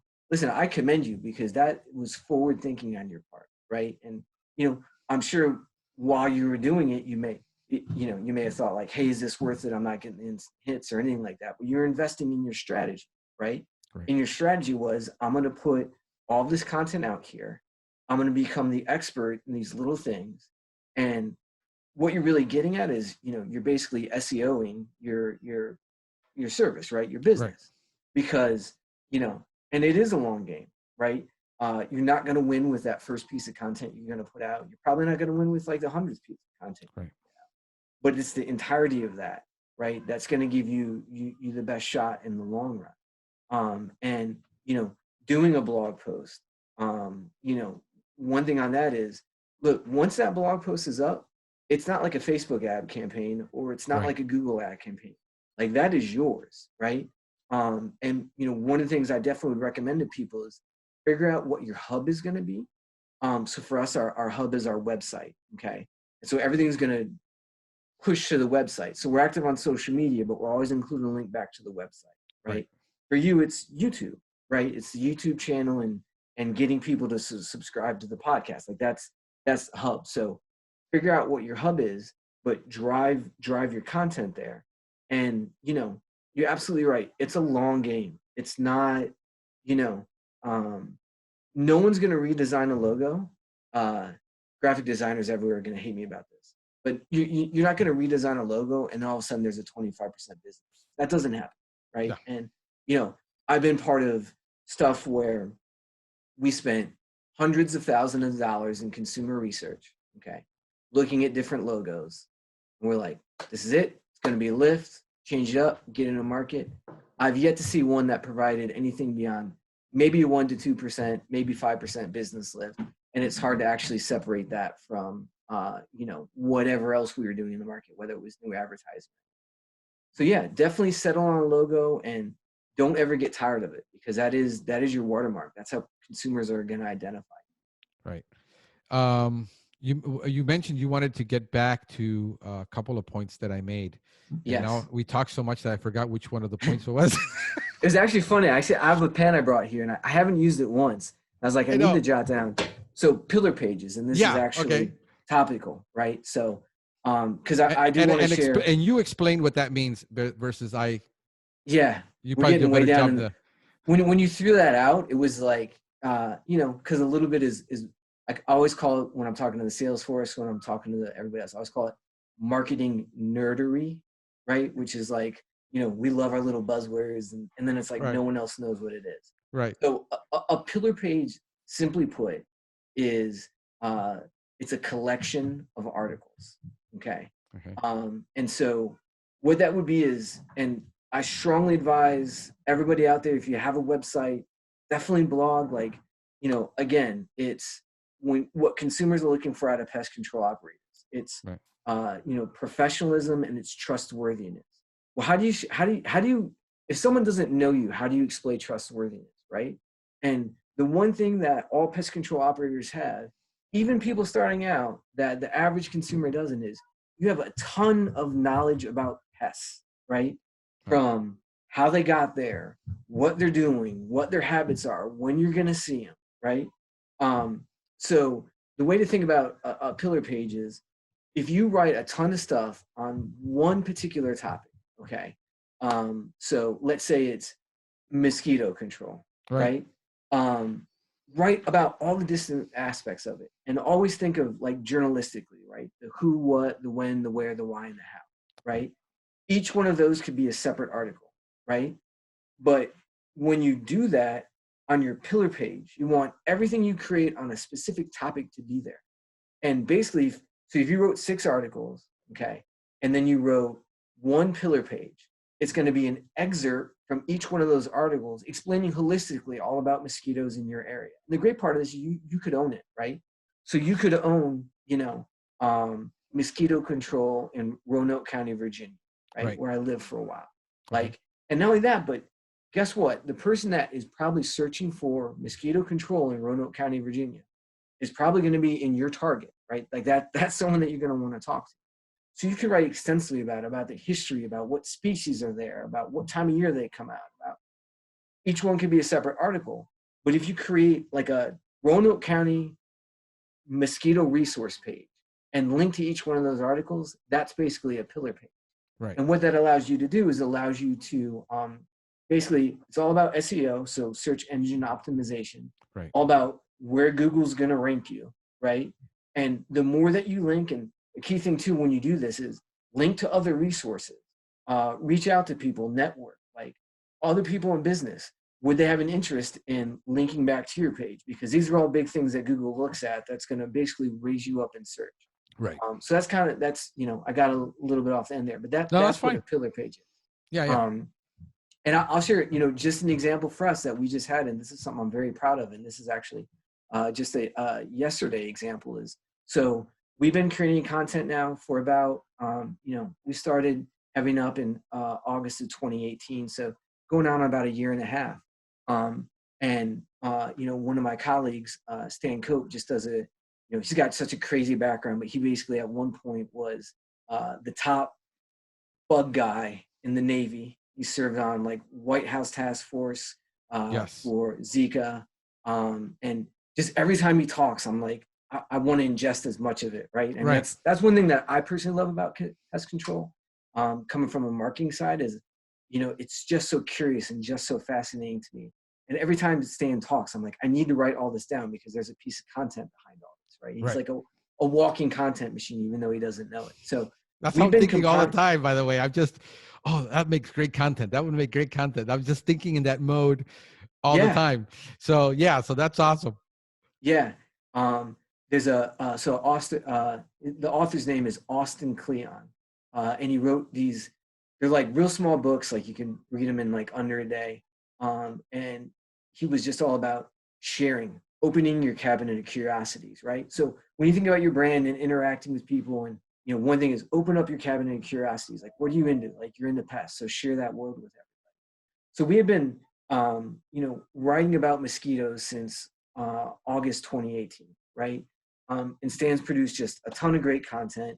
And we finally went, and it's when I started learning about what a pillar page is. I said, geez, we haven't been putting this all together in one thing. So we actually went and took the time and invested, and we actually created a pillar page on our website that's all about, Mosquito. For a lot of companies, I mean, obviously you're different, right? It can be an add-on service for them, right? So it's Mhm. incremental revenue besides what they normally do. But for a lot of people, it can be very confusing about, well, what do I need to do and how do I get into it? So we wrote a pillar page that was all dedicated to, like, if you're just starting out, what are the things you need to do to start a mosquito service? And we didn't just, hey, here's the products we recommend. Now, certainly, I mean, I wouldn't be doing my job if that wasn't part of what. But the bigger Right. thing is talking about how you want to market your service. What time of year do you want to market? What species are you going to be looking at? Um, what are some ways that you can get the word out, just on a local level and become a mosquito expert, right? And so we put that all together in a pillar page. And we actually launched it. We actually shared it yesterday. It's actually been up for a little bit on the website on the back You end. got it. You have a link to that, or you have Yeah, a URL? I can send you a link. Yeah. The quickest way to find it, it's just going to be, it's catchmasterpro.com. And on the top banner navigation, there's an industry guide drop down, and there's a mosquito management program that you'll find there. So Sweet. just catchmasterpro.com, look for industry guides. There's only one up. It's a first pillar page, so it's easy to Right. find. But we'll have some more that we're going to be developing in the future around other verticals. And so one of the biggest things for us is we try to drive people to sign up for our email newsletter. And so generally speaking, I'll share the numbers. I'm not shy about that. Any given month we'll get about 5 email signups, but that's gold for us because that's like a long-term, again, going back to the idea of like long-term strategy, is that's someone now that's going to get a Catchmaster email. And even if they just look at it, it's a reminder that the brand's there, that it's a presence. And we do serve up like our helpful content and directing people to it. But just yesterday alone, just sharing, hey, we launched a pillar page. Hey, here's something you might want to go show up. And the key thing we did is it's available as a web page, but you can get it through email as a downloadable PDF. Right. And there's a link to sign up for the email to get the PDF. So just yesterday alone, just the first day launching it, we got, it was over 20 email signups. So that's Right. typically what we would normally get in a 4-month period, basically in a 1-day period. So, and the key thing for that is that's only going to help us down the road when it comes to search engine optimization, because it is all baked into that pillar. Yeah, but here's what the average guy, and you just said something that was so profound, um, that you said it's only 5, but think about all the staff and all the people you have Yes. working behind us to get 5, Right. and what 5 means to you in the lifetime value of what happens. Most people would say, wow, only 5? Do I really want only 5? I mean, I look at it, if Yeah. I got one initial extra a month from one of my contents, Yeah. that's enough to pay one truck off. Sure. So Yeah. this whole idea that it have to be these massive numbers, when you have a very niche, narrow market, I'd rather have 5 people that are passionate like me Yep. about using final feed. I mean, Yeah. that's just, I've been, and I was told to talk to Stan. I haven't had a chance to bring him on the show. And to talk about, because I know he's dealing with the whole final feed thing, and he has an enormous amount of knowledge and background on the Yes. Mosquito part of it, which I've been trying to reach out. So put him on the spot and tell him he has to come on my show, because now he's on the spot. So I'm actually going to use my pen now because I'm a big Okay. follow-up guy. So this is the first time I've been Yeah, prepared yeah. this So whole time. yeah, That's a follow-up. I will so reach out to Stan. so we can do an entire podcast on nothing but final feed. But I would love that. to me, who is now switching over and making a push from the traditional systemic synthetic pesticide over to final feed, because Yeah. I've used final feed in the previous formulation before it was owned by Catchmaster for over 2 years, and I know it works. I have but one of the things is, it's that there is a perfect fit for our company because we are an eco-friendly company. Yes. And this is a product that, when it works, it's a game changer for our business, because it actually, in most cases, it will perform better than the misting and spraying approach. Yes. Especially when you're dealing with multiple species of mosquitoes like we have in Florida, where we do have Aedes aegypti, where we do have Culex, where we do have Anopheles, and we have brackish water, and we have salt water, and we have fresh water, and we have ponds, and we have, all canals. Miami is surrounded by water no matter which way you look at it. And what I found is, especially on those more difficult properties, the more difficult the property is because of its ecology around it. Yes. What I find is the better final feed is for us. Interesting. Versus the misting. This is what we're gathering now, because we're doing it in properties where we're doing oceanfront property. You can't use with an oceanfront property. Right. There's brackish water, there's salt water. We're getting all kinds of mosquitoes, and we're doing testing on these properties that are the hardest cases versus a property that's just all lawn. Right. So this is one of the things about that. If you find the marriage between that niche product and somebody like me who raves about this product, who I've been raving about it, but I go onto the groups and it's like, oh, natural stuff doesn't work. It's, that's BS. It's hocus pocus. No, I actually spent about several cases, which I could only get it from one supplier at one time when it was the other brand. I couldn't buy it from, nobody had it. Now everybody has it and everybody's knowing about it. But the application time that it takes to apply this, the cost savings in the labor. People say, well, it's an expensive product. Yeah, but look how much you have to use on a property, 5% of the property. And this product is freaking amazing, and it works. I've used to use garlic spray products that didn't work, because we tried that. We tried doing the irrigation system where we set up through the irrigation system, and it didn't work. I mean, I spent a lot of time and a lot of money doing that research and failing. Right. People say they don't have the stomach to fail that way, and tell a customer, hey, listen, we're going to install an entire misting system, an irrigation system, and we're going to pay the cost. And we're going to put it for free to test on your property for a year to see if this thing even works. Yeah. With one manufacturer. And in terms of equipment. Before we actually, because we didn't take the manufacturer's word for it that it actually worked. So that test right there was $3,000 test on one property. Just to set up, right? Which was an acre property. And with a garlic juice that you're supposed to be able to put it in it, and it didn't work. Yeah. And when we started using the final feed product, we were like, it must be a fluke. This thing, no mosquitoes. It's a fluke. We just got lucky. So we started using it on another property. And I basically, what I normally do is, anytime I'm going to take a product, I'll take 10 different properties. And I do a test on 10. And I'll spend several. It's like an A/B test. Yeah. So I spend several $1,000s on between labor and, give it away. So we give it away usually to 10 properties, and we do it for a year. We don't do it for like 1 month.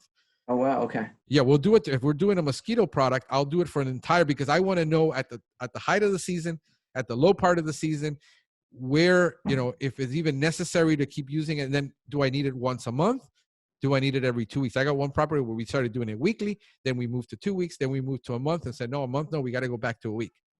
So Right. that's a lot of money and Yeah. to test it, but totally convinced that this is probably the best thing, that it is a true game changer for people who are looking for, and the mentality of that customer that says, I want an eco-friendly product, to immediately have an eco-friendly product that actually works with a very little learning curve. Yeah. And Yeah. so if you're constantly putting it out and you might not, and you're getting a lot of pushback from, in the comments, and stuff doesn't work, is there are people out there, once they try it, they're like, freaking A, it works. Yeah. you Yeah. know, Yeah. I mean, what the heck, dude? But and there's a lot of science behind, a lot of articles have been written about ATSBs and Yep. ASBs, which I was one of. I'm an early adopter of all this, so I'm the guy that, if you put it out, I'm the first guy's going to try it to make sure, because that's in line with our brand. It's in line with our vision. It's in line with our mission, our culture, the trust factor. We make a brand promise to our customers that we won't unnecessarily contaminate the inside of that home unnecessarily for any reason. Yeah. We actually have a strict zero spray policy. We tell that to our clients. 99% of the time, we don't have to spray inside that home to solve that problem. We can do it with minimum impact, bait, crack and crevice, usually baits. And so we're really big on baits, and this is one of those products that Right. I'm just really, really, really, really passionate about, because of it works, and it doesn't require that much more than with, when you think about it, you have to put out the traditional service, you got to put out pyrethroid, you're putting out an IGR, and then you're putting out maybe a surfactant, and you're putting on something else in there to get it to work. With this is, you're using one product. I do it with a half gallon. I can do most Half houses gallon tank. a half gallon tank. That's what we're using. Yeah. A little $10 spot spraying. Yep. I mean, there's no major equipment you need to buy with this thing. Yeah. It's just unfreaking real that you can actually. So people are like, man, it's expensive. Yeah, but look at the cost savings. You don't need you don't need a $400, $700 misting backpack. And you're doing, I do an entire I can do an acre with 1 gallon. Yeah. Which is a quart, which is what, we're at $30 a case. So what is that? Like $7.50 in chemicals to do an acre? Right. With 1 gallon of product. It's Yeah. like, it really is a no-brainer on this product. So tell Stan I want to know more about it. And Yeah, I will. He will. Yeah, we want to do this. But anything that, I mean, we talked a lot about, and strategy for me is like really easy. I've just learned to do it. Strategy for me is like a wheel, and then the tactics are all the spokes. I mean, look, the amount of time that you were investing in, all the videos and all the blog posts you were doing, right? That was part of your strategy. Yeah. And strategy is a long-term game. And that's why I encourage people to think about it. Like, have sessions, sit down with your team, brainstorm ideas. Like, what does your company want to be? What does it want to embody? Right? Because this is the bed that you're going to live in for a little while, right? Yeah. Or, hopefully for as long as you have that company, right? So, I mean, kudos to you. You were investing in the right, the right avenues, but it was all part of your strategy, right? Yeah. Let me ask you a question. What book, I know you guys that do a lot of marketing, and a lot of people read a lot of books. Yeah. And especially in marketing, what's the one book that's really impacted you? Really impacted me. So the most recent one would be, it's a book called Everybody Lies. And I don't recall the author's name. I should, off the top of my head. But you can, Amazon or Google it. And basically, Everybody Lies. It's all about big data sets. Okay. That, for the first time, consumers, right, are really producing all sorts of mineable data points. Okay. So, I always laugh when people are like, oh, Facebook and privacy, and like Facebook doesn't want to know your social security number. Facebook doesn't want to know, you know, Right. where you live. I mean, you put that in there, but Facebook doesn't care if you lie about it. But what Facebook really cares about, the personal data they really care about, is how you interact with that, right? So how you interact with when you type things in, right? That's what Facebook cares about. That, and the reason they care about that is because whatever Chris is searching right now, I want to keep serving up more and more of that, so Chris spends more time on my platform. Right. So basically, this book looks at, so across Google, across Facebook, all that sort of stuff. What are some of the things that people are saying that they'll tell you, and then things they're doing in different life, which is expressed through search or being on social media, where it's not me talking to you, it's me by myself expressing my thoughts, what I really want to pay attention to. And there's all sorts of stuff, like it even talks about, the difference when people are on social media versus, what they'll Google search. So on social media, no one ever really in general talks bad about their significant other. Right. But when it comes to search, it's entirely different. So it was just a fascinating read, just in terms of consumers and what they're revealing to us. Yeah, I had a similar experience with dataclysm. Okay. Yep. Yeah, where they did an experiment on social dating sites, and people, the difference between, that's why when I look at what people put on groups and all that, I take that with a grain of salt, because I realize they're not posting what they really would do, but what they're showing what they really think. And this is where people, when they're doing online marketing and things like that, they're afraid to do certain things in marketing. But the reality is that what marketers understand is that data, that they have those trigger points, because they know how people are going to behave.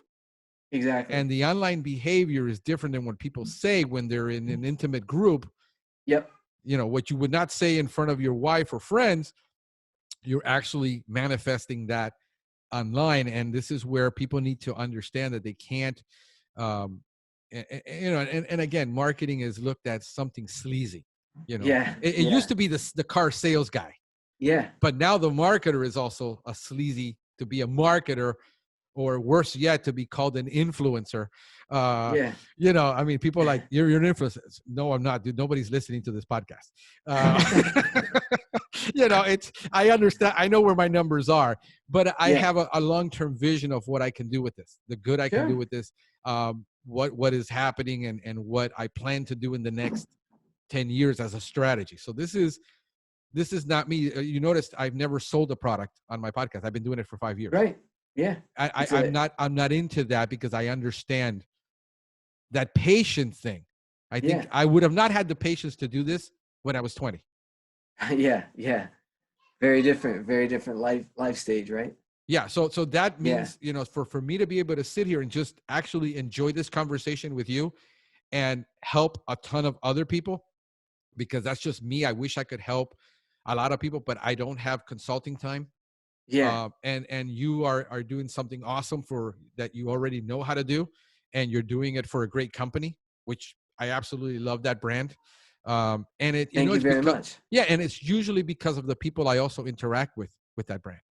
Yeah. That you have a culture of bringing in certain people and a certain type of person, like Dave Johnson.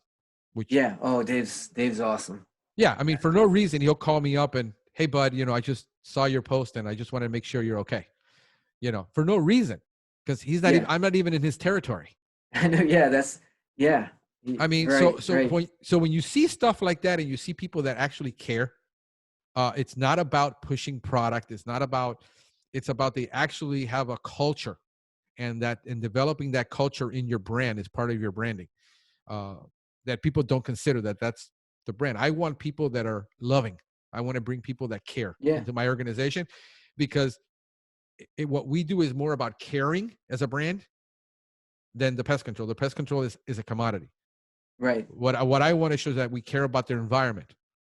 We care that they're not exposed to pesticides. I know people will lash at me for that because I'm not supposed to say that as a Right. pest control industry guy. But that's what differentiates me.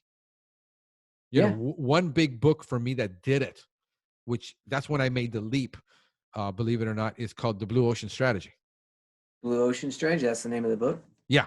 It's about making. And was the earlier one? You said Dataclysm, right? Dataclysm. Is that a book that I It's need a book. to check Yeah. out? Yeah. Okay. It's a book. It's basically on the same set of What Everybody Lies. They just used a case study from a dating site that they created, and what people said in their profile and then what their activity was What they totally actually opposite. revealed? Totally Yeah. opposite. A 40-year-old guy says, I want somebody to share my life with that has my similar interests and about the same age, yet he kept searching for younger women. I mean, Yeah. So he was 20-year-old. So, so Yeah. the data doesn't make any sense, but those are the things that I look at it. And 3 books, I like Clockwork. Those are like 3 pivot books. I have about 5 books that really, really, really impacted me.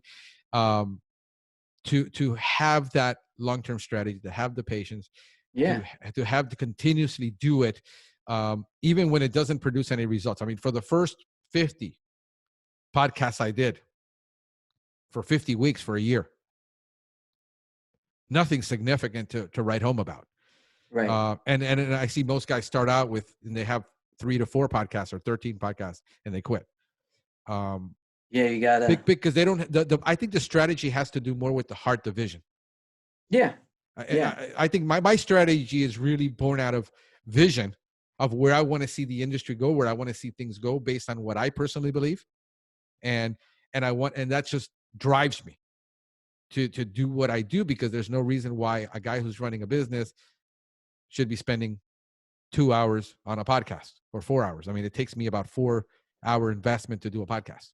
Yeah, between the on-camera time and the post-production work, I'm sure. Yeah, and the post hearing it and getting it up, and even then, when I have to do the research, sometimes it's 2 to 4 hours worth of research to make sure that I have my I's, dotted. So again, it's which by the way, I apologize for cutting you off, but I do want to make sure, and I say this just as this is me coming into the pest control industry, and right, you're a great resource to learn from, man. I just want to say that just as a listener, that I truly appreciate the work that you put into it. And I think it was the one episode where you were talking about, I get something mixed up, but you were talking about like don't be everybody's mixed up with me. But you were talking about in terms of PCOs, right, in the pest control industry, in terms of what percentage of actual pesticides, right? So I'm going away from glue boards and monitors right now, but right, like actual pesticide application, right? The overall percentage, which was, and I believe, and if I have the number wrong, you feel free to correct me, but it was like less than 1% or certainly. Yeah, it's about 5%. There. Yeah. And I mean, just hearing all that sort of stuff and the amount of research that you do put into that, I want to thank you personally, because thank you. I think it's helped me as, a lot of things to learn about the industry. It's something I'm absolutely fascinated about right now. And so it's just been a great resource. So thank you for all that hard work. And for the industry, that people see us as pest control people as those that are contaminating the earth. Oh, it's not. No. Yeah. The guy, the amount of, even the differentiating the factor between me and the rest of the industry is that I'm just fanatical about the amount of pesticide reduction I'm putting into that home compared to the rest of the industry. Yeah. So when the industry is putting out 1% of the chemical in the world, I'm fanatical about reducing that 90x, right, 90%, even further. And being fanatical. That's my differentiating factor for that client that is fanatical about the things that I'm fanatical, that is extremely worried about having chemical in their home. Yeah. That's me and my brand. That's not to say that I'm better than everybody else. I'm different, not better.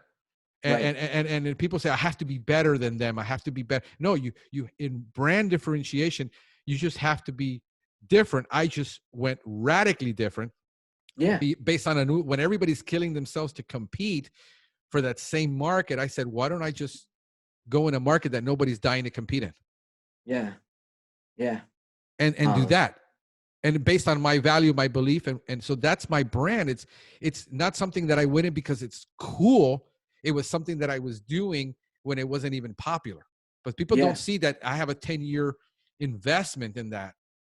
And then I went into eco-friendly pest control when nobody was even talking about it.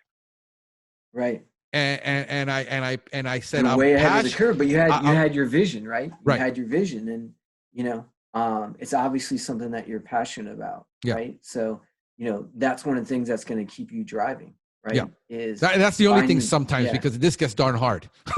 and sometimes it is depressing. The things that go on to do a business, and especially when you're small and you're by yourself. I get it. Oh, I know the pain that these guys feel.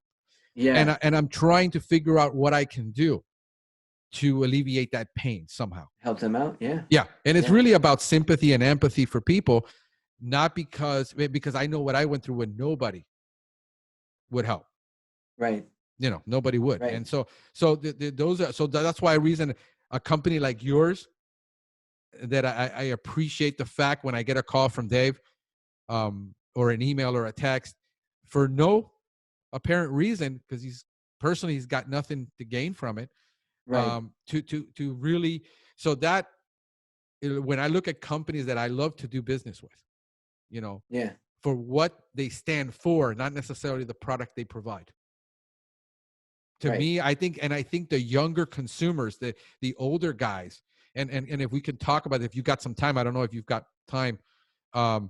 Yeah. The whole We can keep going. generational thing, that what's happening with Gen Xers. I'm a Mhm. Gen Xer, and both of mine. I have an iGener and a millennial as technicians. Okay. But I tend to think young, and think in that realm because of my history. How are you seeing your positioning, your company, the pest control industry positioning, to deal with that when most of the guys are still in this industry are still boomers, Right.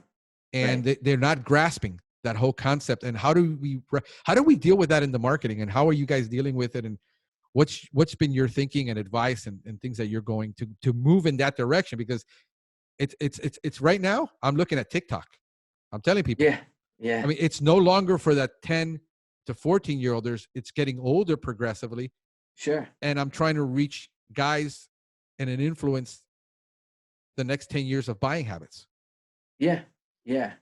Well, one of the things that's really important is your buying habits, right? So whether I guess the best example would be like Coke or Pepsi, Right. right?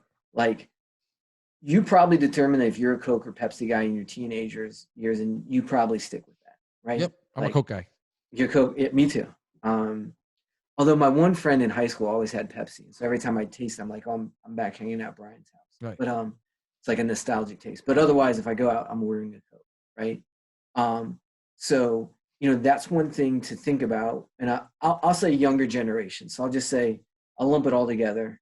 Of course, one of the big mistakes in marketing is to lump everything together. But I'm going to do it right here, right? Okay. So let's say it's younger than 25, right? Okay. I think the key thing to look at is they're going out to buy pest control. And now, when I say pest control, I mean buying pest control from a pest control operator, right? So I'm not talking about DIYers. Right. So there's a couple things to think about. So number one is, and you feel free to chime in here, because I'm going to make some assumptions right now. Okay. I could be wrong. Going back to the 80-20 rule, right?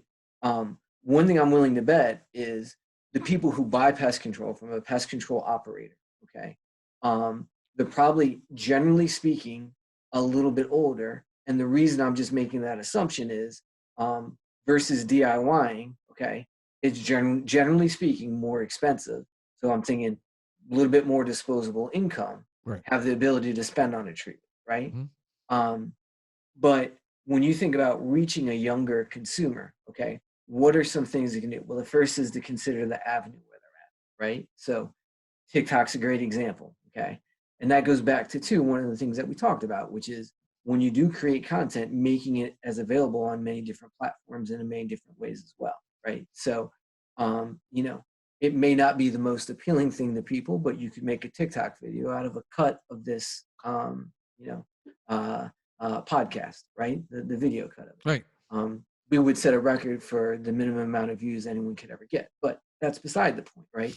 If you had a 6-second or your, you know, technician doing something or doing a silly dance, that might be the way to work, you know, find that younger consumer. So you got to look at the avenue. But then the bigger thing too is what are their triggers? Because their triggers are most likely going to be a little bit different from a majority of your consumer set that you're doing, right? So you're really talking about doing something different. And the whole reason I talked about, you know, your brand preferences, if you think about, hey, if I can get someone who's 20 years old right now, okay, who for whatever reason, and maybe it's not just disposable income, maybe the pressure is so significant in their house, or maybe there's, you know, extenuating circumstances, like they're near standing water they can't do anything about, right?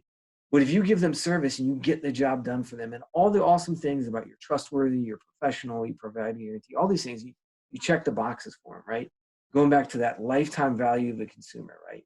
So if you have someone that's 21, 22, okay, and then they're going to stick with you, like, meaning, hey, every time I got to do pest control, I'm going to give Frank a call, right? That is more valuable, perhaps, for the long-term growth of your business and the long-term revenue stream than getting somebody who's going to look for a 1995 special or whatever it is. I mean, I'm just throwing a number out, right? Who maybe has more disposable income, right? But the key thing too is, again, going back to like, what are their triggers? Like, what are the reason that they're looking for pest control? And I'll just say some, again, very broad general things. You know, you're obviously positioned very well, because what we see is one thing for everybody. This is you know, regardless of whether they're you know, older or younger, households with children and with pets. Okay, I think I just said children. Households with children and with pets. That's a key target for everybody. And one of the things, the reason for that being is there are basically a couple different points in your life cycle where you fundamentally, as a consumer, revisit everything that you buy. And it's when you buy a new home, the first time you're doing it by yourself, and when you first put a kid in that new home. So when you first bring home a baby and all of a sudden you realize all the chemicals. Yep. And that's where we get now. We get a company calling us and said, I've had a traditional service, but we just had a baby and he doesn't offer eco-friendly. And that's why we're switching.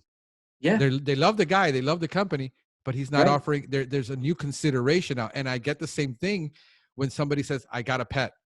Yes. So I always ask when I'm doing in the phone, when I'm doing my consultation, do you have children or do you have pets? Yeah. And that's part of my understanding them and saying, okay, I understand. And this is why we're better for your pet. And this is why we're better for your child in my consultation. But you nailed it. That is absolutely true. That's gross. And that's like their trigger, right? Yep. So that is a trigger for them is, I need something that's safe. I need something that is, you know, it's going to take care of a pest, which is a problem in my family. But, you know, I'll borrow jargon that's out there right now, right? The cure can't be worse than the problem, right? That's their mindset. So, you know, when you think about a young consumer, think about what is their trigger. And I would say, I mean, is there, you know, and this is me just brainstorming, so this could be a horrible idea, but is there any way that, you know, when you talk about differentiating yourself, can you have an all-in service that is minimal amount of you know, chemicals introduced into an environment, and it's the newborn or the child special or whatever it is? You know, obviously I would like more time to think about this than saying it out loud, even if it comes out of my mouth. But that's okay. That's fine. But that's, you know, the type of things that you can look at as a business to, going back to your idea, how do we differentiate ourselves, right? So it's that younger consumer, what's their trigger, and how are you going to communicate them to in the platform that they're most likely consuming it in? Yeah. And going the other way, here's the other thing I'm getting on triggers. I'm getting kids who have elderly parents. Yes. and Yes. going the opposite. They're not buying the pest control for them. They're buying it for their parent. Okay. And And they're is this like, are they in the same house, or no, it's no. like the Usually the parent lives somewhere else because he's spraying the house. I don't want him around pesticides because okay. he's environmentally conscious. Yeah. And he doesn't want his father, but his father is and mother is they're hard-headed.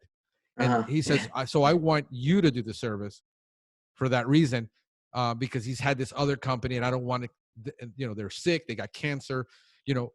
Look, I don't do anything. People think like, what do you do? And I told everybody, I'll put it out there because the reality is very few people. I can give away all my secrets. What I found out, Chris, I can give away all my secrets, and there are no secrets. But I Yeah. can still I Yeah. can give No, away no. what I can give away what I do, and then only 1% of people actually do anything with it Right. because they're hard set in their ways. But what I learned to do is take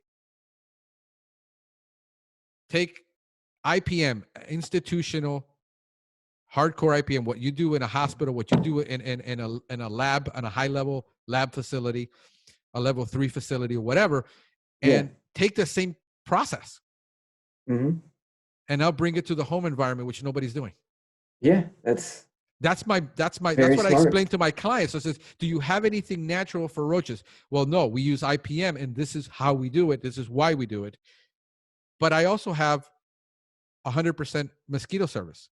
I have 100% organic, natural flea and tick service. I have 100% natural fruit tree service. I have 100% natural shrub service.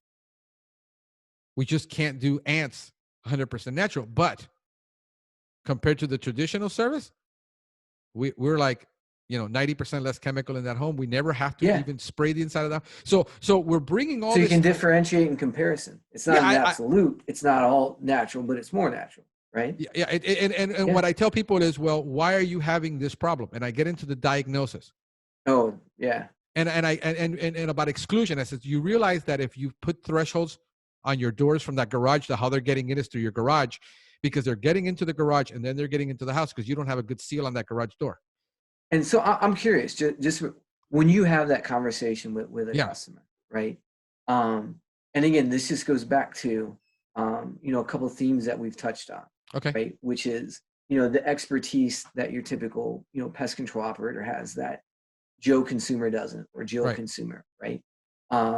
Also with just, the idea of IPM and exclusion specifically as part of Right. that, right? Yep. And I say this for me, again, having my eyes open when I first came out, I'll never get someone said, if you don't exclude, then all you're doing is creating an environment for another, Yeah. another pest to come in. Like, Yep. one found its way. So just share them. When you have that conversation with somebody, and so obviously you're pretty far along in the process at this point. And by the process, I mean, they've responded to your marketing or got in Right. touch with you ever. It's a existing customer, and there's a relationship that you're developing, right? So there's a lot of boxes you've checked. You've moved Yep. along in the consumer decision. When you get to like an exclusion conversation, what's like the typical consumer reaction? Like, how are they? Is it eye-opening? Is it, or is it basic stuff that they've heard before? Because I'm just very curious for myself personally. Yeah. So my typical consumer right now is, I would say, the 80-20 rule. We're still selling to primarily late Gen Xers Mhm. and some, not many anymore of the baby boomers, Okay. but mostly our big client is Gen Xers.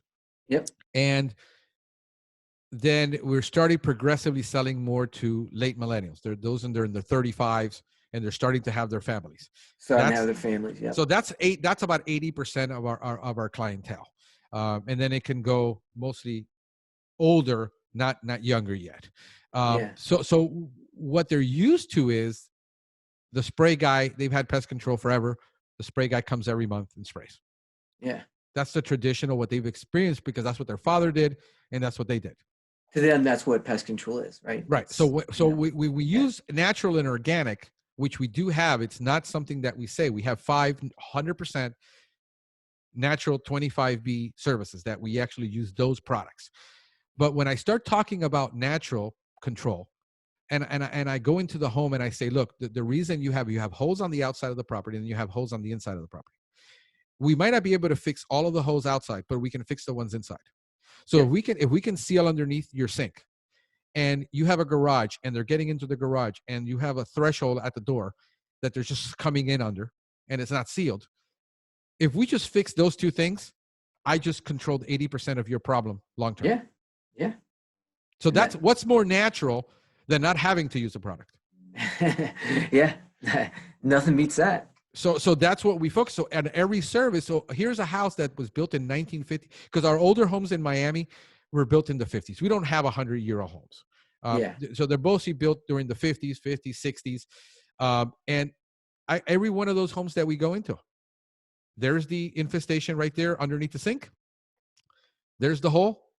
And they've had 14 pest control companies in the last, since 1950s, and nobody's ever sealed addressed that route. Yeah. And we say, why don't we seal it on? So every part of our initial service includes sealing. Yeah. And then we go and we look and say, what can't we fix? And it says, okay, this is going to be a major problem for you if you don't fix it, because no matter amount of chemical that we use outside is ever going to prevent this. Yep. So you still have to do this. And so if you've got, if all these vents, if you can fix these, great. But let's get taking care of what we can reduce. So now we have a 60 to 80% reduction in that entry. Now we don't have to use the chemical inside. So now we only have to bait inside, and we use baits. And we use baits in strategic places where nobody touches. There's no volatilization with baits. There is no movement with baits. There's no drifting with baits. So now it's more eco-friendly. Now we're truly eco-friendly. We're greener, but we're not necessarily using a natural product. Right. But most people say, well, then you're not 100% natural. I never claimed to be. We're South Florida's leading natural and organic leader. That's what we are. Yeah.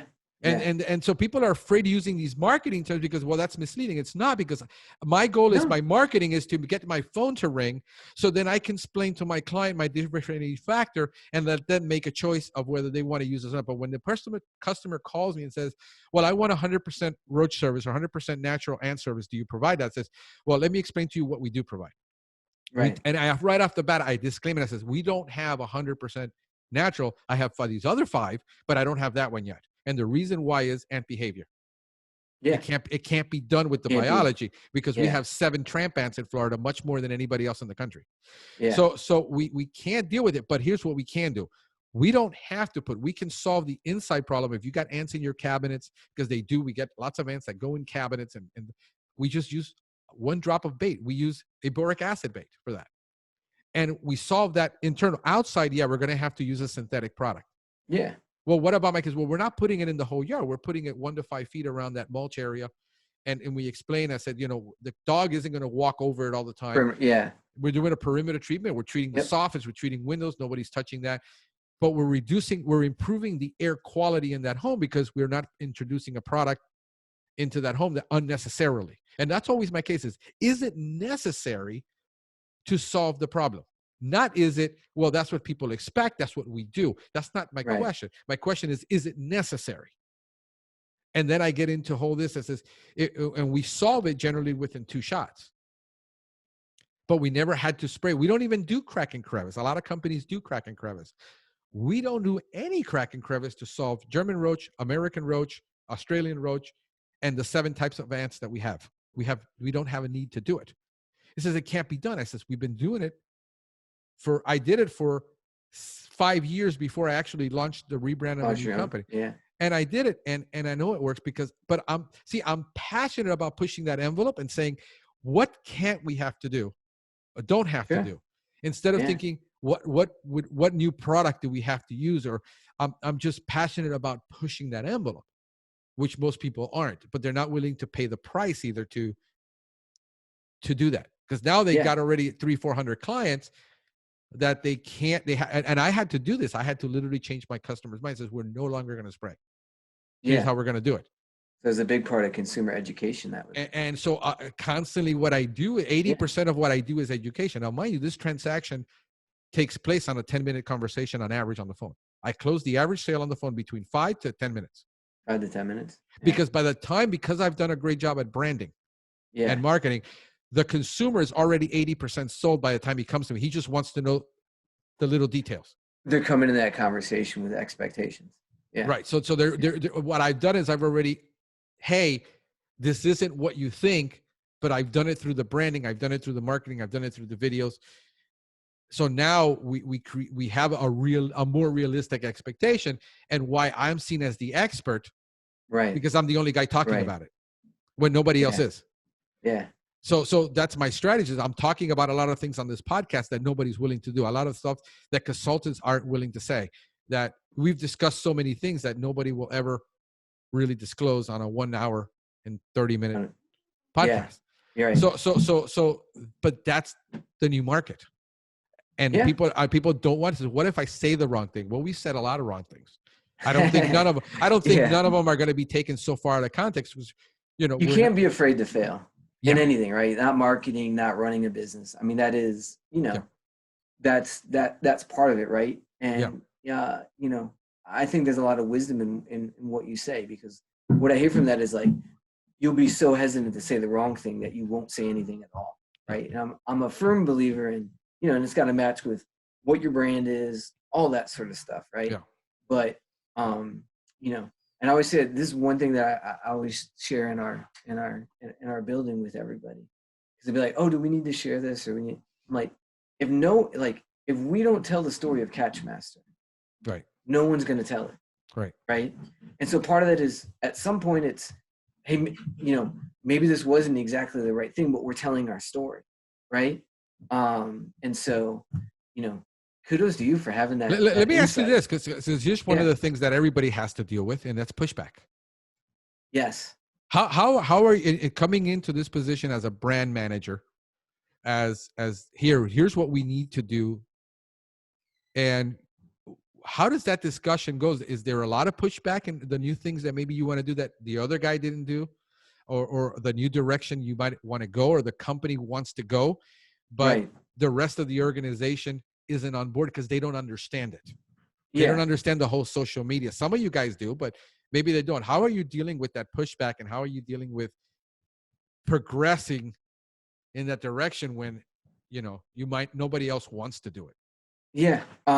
So that's a great question. And to be honest, I've been very lucky at Catchmaster. I haven't had a ton of pushback. But other areas where I've had pushback in my career, and a little bit, well, I guess I could tie it back to a little bit of a Catchmaster story. But one thing is, when you get pushback, right? So first of all, I'm a big fan of candor in business, because candor comes from trust. And what I mean by that is, I trust you that I'm going to express how I feel about it, okay? Mm-hmm. And we're going to come to some resolution in a business discussion, right? Mm-hmm. Versus, I feel like no matter what I say, you're not going to listen. So even though I hate this idea, I'm going to tell you it's fine, just so we can get on with our day. Right. That's the worst thing you can have in a business environment, or at least one of the worst things. Yeah. So I always approach pushback as, okay, it's someone being candid, right? So that's a good thing. There's trust. Like, there's a discussion we're having, because they could have just easily mailed this in and been like, I'm going to let Chris go do whatever. I don't care. So I always try to look for, like, what's the kernel of truth in the pushback, even though it's difficult to hear. Right. And I'll share. I mean, even even just this week, we had a video that we shared, and it was, this is just internally. We haven't shared it on social media or anything like that. It's creative review, and there's a great music track that our the person making the video put into it, and it was met with pushback from folks that need to prove it. Right, we have a right. And I so badly wanted to fight for it. Okay, and one of the points about why they didn't like this piece of music was, well, I find it to be too distracting, meaning the message you're trying to tell in the video takes away from the video, right? And the music that's there takes away from the message.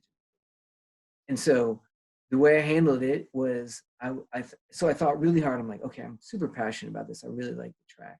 Right. But then I sort of thought, okay, let me share this. And I shared it with other people. I mean, they said, yeah, it is kind of overpowering. Like, I'm just listening to music. It kind of sounded like something out of like Pulp Fiction. Like, it was like a uh, like a Dick Dale type guitar, surf guitar track. Okay. Um, and so there was a kernel of truth, even though I hated it, even though I was like, no, this music's awesome. What are you talking about? Right. It was like, okay, maybe it can be distracting. Maybe I'm a little bit siloed here, right? Maybe I have my blinders on because of how much I personally like it. Right. Let me get other people's opinions. So one way I've always dealt with pushback is like look for the kernel of truth that you can find in it, you know. Right. And I mean, so I just tell people this. I'm like, I'm 50% German, 25% Irish, and I'm 25% Italian. But when things get, you know, when I'm passionate about something, it's like the German and the Irish, they'll head back to the hills, and the Italian side will just come down and it's ready to Right. engage in, you know what I mean? Right. That was my first inclination is I want to be, no, how can you not see? You're not letting us do these things for the brand. But it's always just, you know, what's the kernel of truth in there? And is there a way to address that where we come to a consensus is Right. the way that I've handled pushback in my career. Yeah. Did you go for A/B split testing and then see which one actually made it and which one doesn't? No, we didn't Right. do that. It's kind of more like a small, although that's a great idea. Actually, that's an approach that I think we could take. We might I didn't think about A/B testing a music track until you just mentioned it right now. Yeah. But yeah, that's one way to deal with, you know, pushback is listen for the kernel of truth and always Yeah. absorb from people, like work Yeah. towards a consensus. You know, even if you only get 85% of what you like, but it's something that the team is happy with and move forward on, that's one way to approach it. I mean, I'll even share, you know, our sales team, at certain points, they've had pushback Mhm. on, you know, a creative direction that we're doing on our print campaign. Right. And you know, it actually led. So first of all, giving feedback on creative, Right. uh, giving and receive, it's such a human thing, Right. right? That it's hard to separate. You know, me personally talking to the person versus, hey, this is just a natural conversation between marketing Right. and sales, right? It's hard to have that. But and this is, you know, kudos to our sales team. We actually, and it's funny because we did a form of A/B testing, which is uh, PCT and PMP. They do their readers polls, and we actually will test two different print creative for it to get all the learning. And they'd kind of push back on one direction we had gone. I said, you know, totally hear you out. I'm glad you guys are sharing this. I know it's difficult to have this, particularly it's like on the sales side, you're not as used to on the marketing side. We have these creative discussions all the time where you're saying, Mhm. I don't like this, even though I know you spend a lot of time creating, right? So you Mhm. learn how to handle that conversation correctly. Right. Um, and so our sales team, you know, kudos to them because when we actually tested what was their version of the ad versus the marketing version, it actually outperformed, you know, where marketing was at. So that was the way that I've handled pushback is they were, you know, hey, you've gone too far in this direction. I said, well, let me hear what you'd like to get, what you'd like to see. And we went back and I said, hey, here's what we're going to do. We're going to let our consumers decide because again, your consumer is always right. Of You course. know, and I said, hey, we're gonna develop these two ads and we're gonna test them against each other. And it just so happened that even though I disagreed in the moment that no, this is the creative direction we need to go on. In fact, the sales team was actually correct if you look at just the effectiveness of the ad. So that was one way to handle pushback is, you know, That's great. hey, can we get two competing things and go test it if we can? Right. No, that's brilliant because you mentioned in the beginning how sales and marketing Yeah. don't get together, and I know because I've been in sales for 30 something years now. Much less time that I've been in, much more time than I've been in marketing. Um, how is that? How does that go? Like in your company, like are you guys having like regular weekly meetings? How are you dealing with that? Working together, is it a collaborative thing? Everybody sits down at the table. Is it we have a once a week meeting? Um, how is that happening for you? And Yeah. So one thing that we've done as a brand, and you know, I really credit you know our leadership and our team is so most of our competitors in terms of the spend, you know, media dollars. right, Um, I'm pretty certain that there's some competitors that probably outspend us 3 to 1, probably even okay, 4 or 5 to 1, to be yeah, honest. But one thing that the company has done a fantastic job of and I really credit Jonathan, my boss, and the Frisch family, is They really believe in the people that they bring in. Right. And we've overinvested in terms of having, graphic designers on staff. So, um, you know, uh, the way that I handle that interaction with sales is, and our sales reps have heard me say this, is you guys tell me the tools that I can create for you. And I shouldn't say I, but we as a marketing team can Right. create for you. Okay. So you tell me what your top 10 priorities are, right? Like I know the overall survey of what's in my world. We got our social pages we're going to be creating content for. We have our, print advertisements we're going to do. We got videos we're going to produce. But outside of that, what can we do for you, right? And one way that manifested itself is we're actually right now doing, so we do a ton of private label. So for those that don't know what private label is, I'll give my quick plug. Basically it's your brand on our quality product that just helps. We've talked about it, having your Right. brand out. The more they see it, people can never be overexposed to your brand, especially Yeah. when you're a small brand. Like Right. the chance of someone being overexposed to your brand is so minimal compared to the risk of I've never even heard of that brand.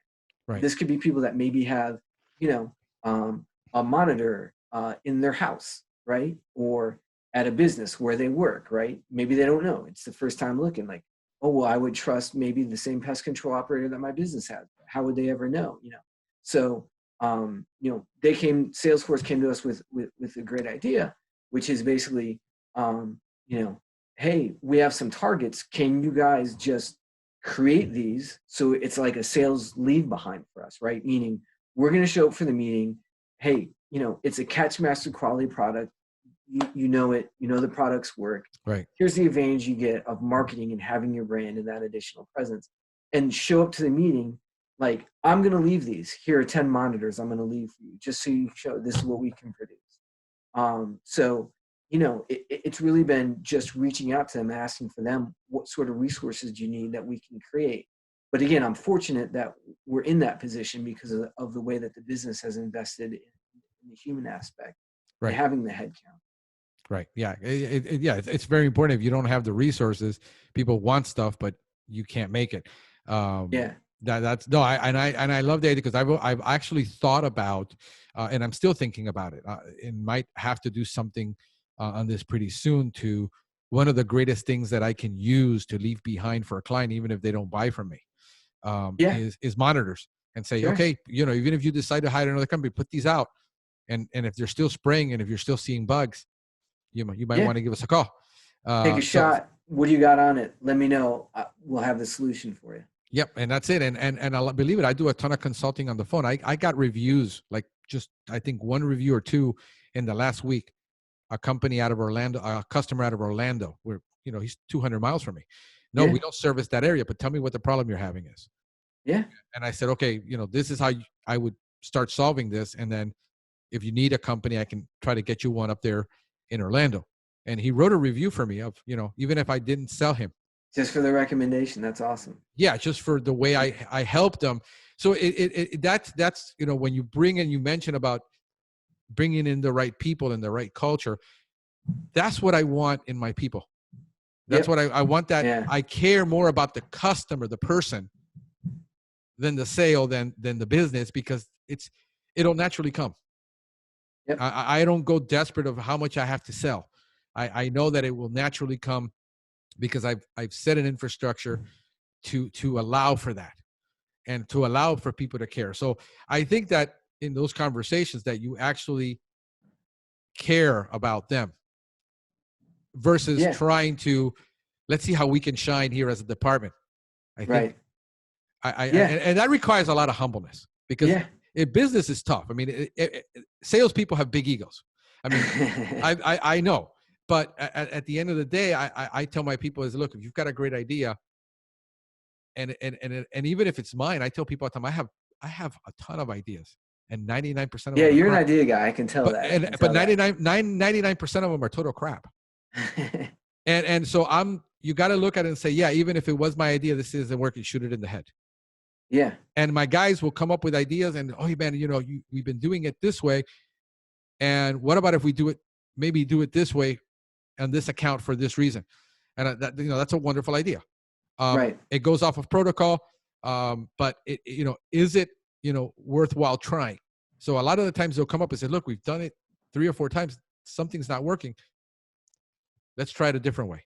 Yeah. And in marketing, like people don't know this, but I mean, you guys doing Facebook ads?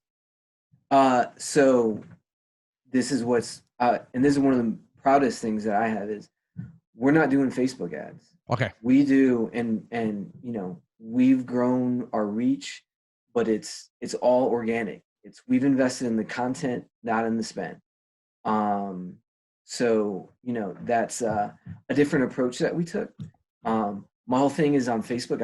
I don't trust the targeting now, but again, this is for me, right. We're talking about reaching out to PMPs and it's very niched. Right. It's very, and I don't, for all the things we discussed about everybody lies and all that sort of stuff, right? I don't trust Facebook's targeting. Now it might be entirely different for consumer targeting. I would, right. But it's such a niche that, you're talking about 20,000 pest control organizations, right? And people on Facebook aren't always sharing where they work or what they do. Or, right. I've heard, and this is, honestly, so with like some of the distribution folks and other folks in the industry, this is like my number one question I kind of ask people. Are you spending on Facebook? Like, how do you target? And there are people who said they've been able to sort of triangulate a way to target and get down to people that they believe are in the pest control industry. But I don't trust that enough. But plus, we've just seen our content has reaped enough where we haven't had to juice it a little bit extra with Facebook. Right. I'm sorry if I cut that question off. I didn't. No. No, that's great. That's great. Because I've thought about investing, but so far I don't have a need. I would. Yeah. And my organic, we're still growing at 25% a year, 24. Congratulations, man. Yeah. So we don't have a need to do it yet. We've looked at when are we going to need, I've had people reach out to me, say we can do, they specialize in this field of doing pest control Facebook ads. And it's like, no, I really can't take, because when I look at marketing, I know the risk that I have to take in doing all that A/B split testing. Yeah. And figuring out which ones are actually hitting, and you got to spend the money through that. Yeah. So when somebody comes to me and says, well, you're going to need a $1,500 to get 30 clicks a day, and you need to spend $30 a day, and plus the management, plus the marketing, which is, $1,500 to $2,000 a month.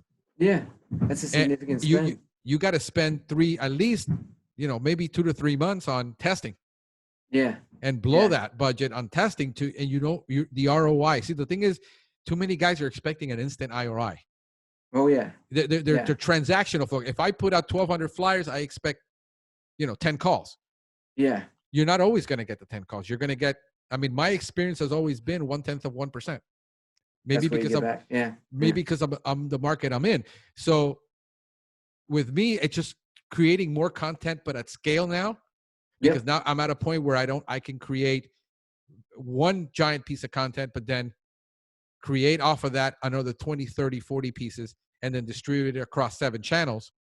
And it just makes more sense to me to just double down on that right now. Yeah, that's so smart. That's so smart. So now, 3 years from now. And your content's always yours. Once you create the content, it's not like a Facebook ad and the minute that you pull the plug on that spending, that goes away, right? So your blog article, your video, once set up, it's, and there's plenty of success stories of, hey, my article was there for 2 or 3 years. You're a testament to it, right? 2-3 years, my video was up 2-3 years. And then all of a sudden it got a ton of hits. And you're not going to get that with spending on Facebook. Yeah. Just to get a guy like you to sit down with me and talk for 2 hours, it's taken me 5 years. Yeah. So I really do, man, appreciate all this. I know that you've got a lot of work to do, but anything you want to leave us with that, man, I didn't touch on this and I should have said that, or anything you want to leave us with? No, I would, if you don't mind, I'd just like to give a shout out to my marketing. Sure. So, Rita, Damon, Evelise, Natasha, Jonathan, thank you for all the hard work you do. Thank you for, again, the Catchmaster team for welcoming me in, everything they do. And I can't thank you enough. I'll say this as a fan of graphic design. I love the design you have, the frog with the orange background, right? The Pest Geek stuff. So, well done. And, you know, I'll give a shout out. Anyone wants to check out Catchmaster, you can do us.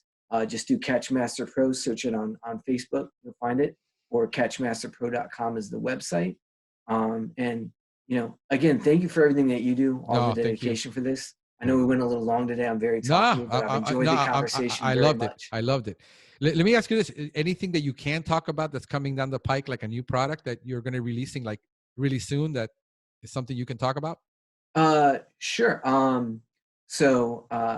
It was actually funny because I was just watching, I know you did the Snap Trap demo Uh-huh. video. I think it was Uh-huh. back in 2019, or I think you Yeah, did it yeah. maybe. So we have some new news. I mean, one of the things as far as rodent trapping that we've always you know, tried to do is we're expanding our line in Mhm. terms of what you can do. So we do have something that we'll be you know, announcing around like Pest World time. Okay.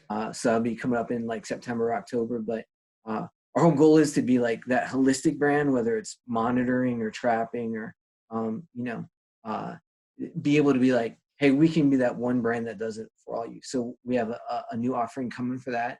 And then one mosquito product that we didn't really touch on is our AviCatch Okay. mosquito trap. Yep. And, you know, I'll just share one of the biggest complaints that we get is that it's not so aesthetically pleasing, Yeah.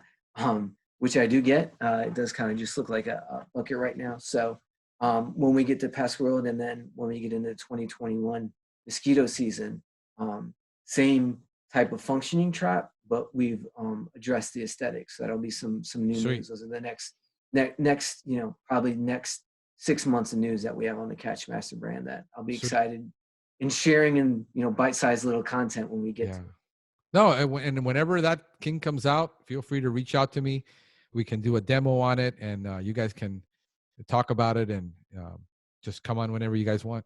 Anybody's Well, dude, welcome. man, I appreciate it. And again, I got my follow-up, wrote it down. I will reach out to Stan. So Yep. make that connection. I think you guys Stan the man is going to Stan be the on man. Stan the man is going to be on the podcast. All right. We'll get him. He's great. And he's a great Yeah. storyteller. I'm sure you guys will have a great conversation.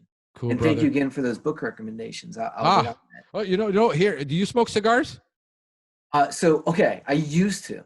Okay. Let me tell you, I had a very, I will every once in a while. My dad is a big cigar smoker. Okay. So I'll smoke them with my dad. But this is actually going back, so it's such a bad story. But like I started doing it in like high school. Okay, yeah. And so we had one visit where we went and saw our friends in Indiana where we used to live. Yeah. We were driving back to Virginia. So it was like a 12-hour drive. And I smoked a cigar the night before, and I got so sick on the car ride back, that like, even though I'll have it, I still have that in the back of my head. So but I do appreciate a good cigar, especially when it's on the back patio. Yeah. I had that dad. experience when I was 21 with tequila. And then for 20 something years, I could not see the bottle of tequila. I would just literally, yeah. But this one right here, this thing is like, I don't know, 9 inches long. This one was sent to me. He sent me a bunch of them. So I want to give a big shout out to Jose Solano of Bug Boy. From New Jersey, right? Yeah, Bug Boy Services from New Jersey. He sent me this because he knows I'm a cigar smoker, and I'm gonna. This is like a 6-hour cigar, dude. I mean, I know that's serious business. I mean, I need to have like 2 coffees with this because I don't drink that much. So I probably drink it with coffee, and I had to try it out, but I wanted to say thank you to Jose. Me and him, he actually came down to Florida several years back, and we had lunch for like 4 hours. And we started talking about the issues he was having and how do we solve it, and, you know, how I've gotten through that. And basically that's it, man. It's just trying to figure out how we can help each other in really tough times and difficult situations. So thank you, sir, for this. I really do appreciate it. Anything you want to say, man? You got the last word, brother. Okay. So the last word, well, I just want to say again, thank you. You're welcome. To you personally. Just, you know, great resource for the industry. Keep doing what you're doing. Really appreciate it. And I'm going to borrow your phrase, but have a pestacular day. You're the man, brother. All right, man. Take care of yourself. And I'm going to have this out next week for you. So all right. I'll probably shoot you over an advanced copy. Okay. Sounds good. Thanks again, Franklin. I really appreciate man. it. Have a great one. It's what? Catchmaster.com? Catchmasterpro.com. Catchmasterpro.com. Or on Facebook, just do Catchmaster Pro in your search bar. It'll come up. Awesome, brother. Thanks, All right, Chris, man. man. Take care Stay of yourself. safe. Take care, Frank. All right. Bye-bye. Bye-bye.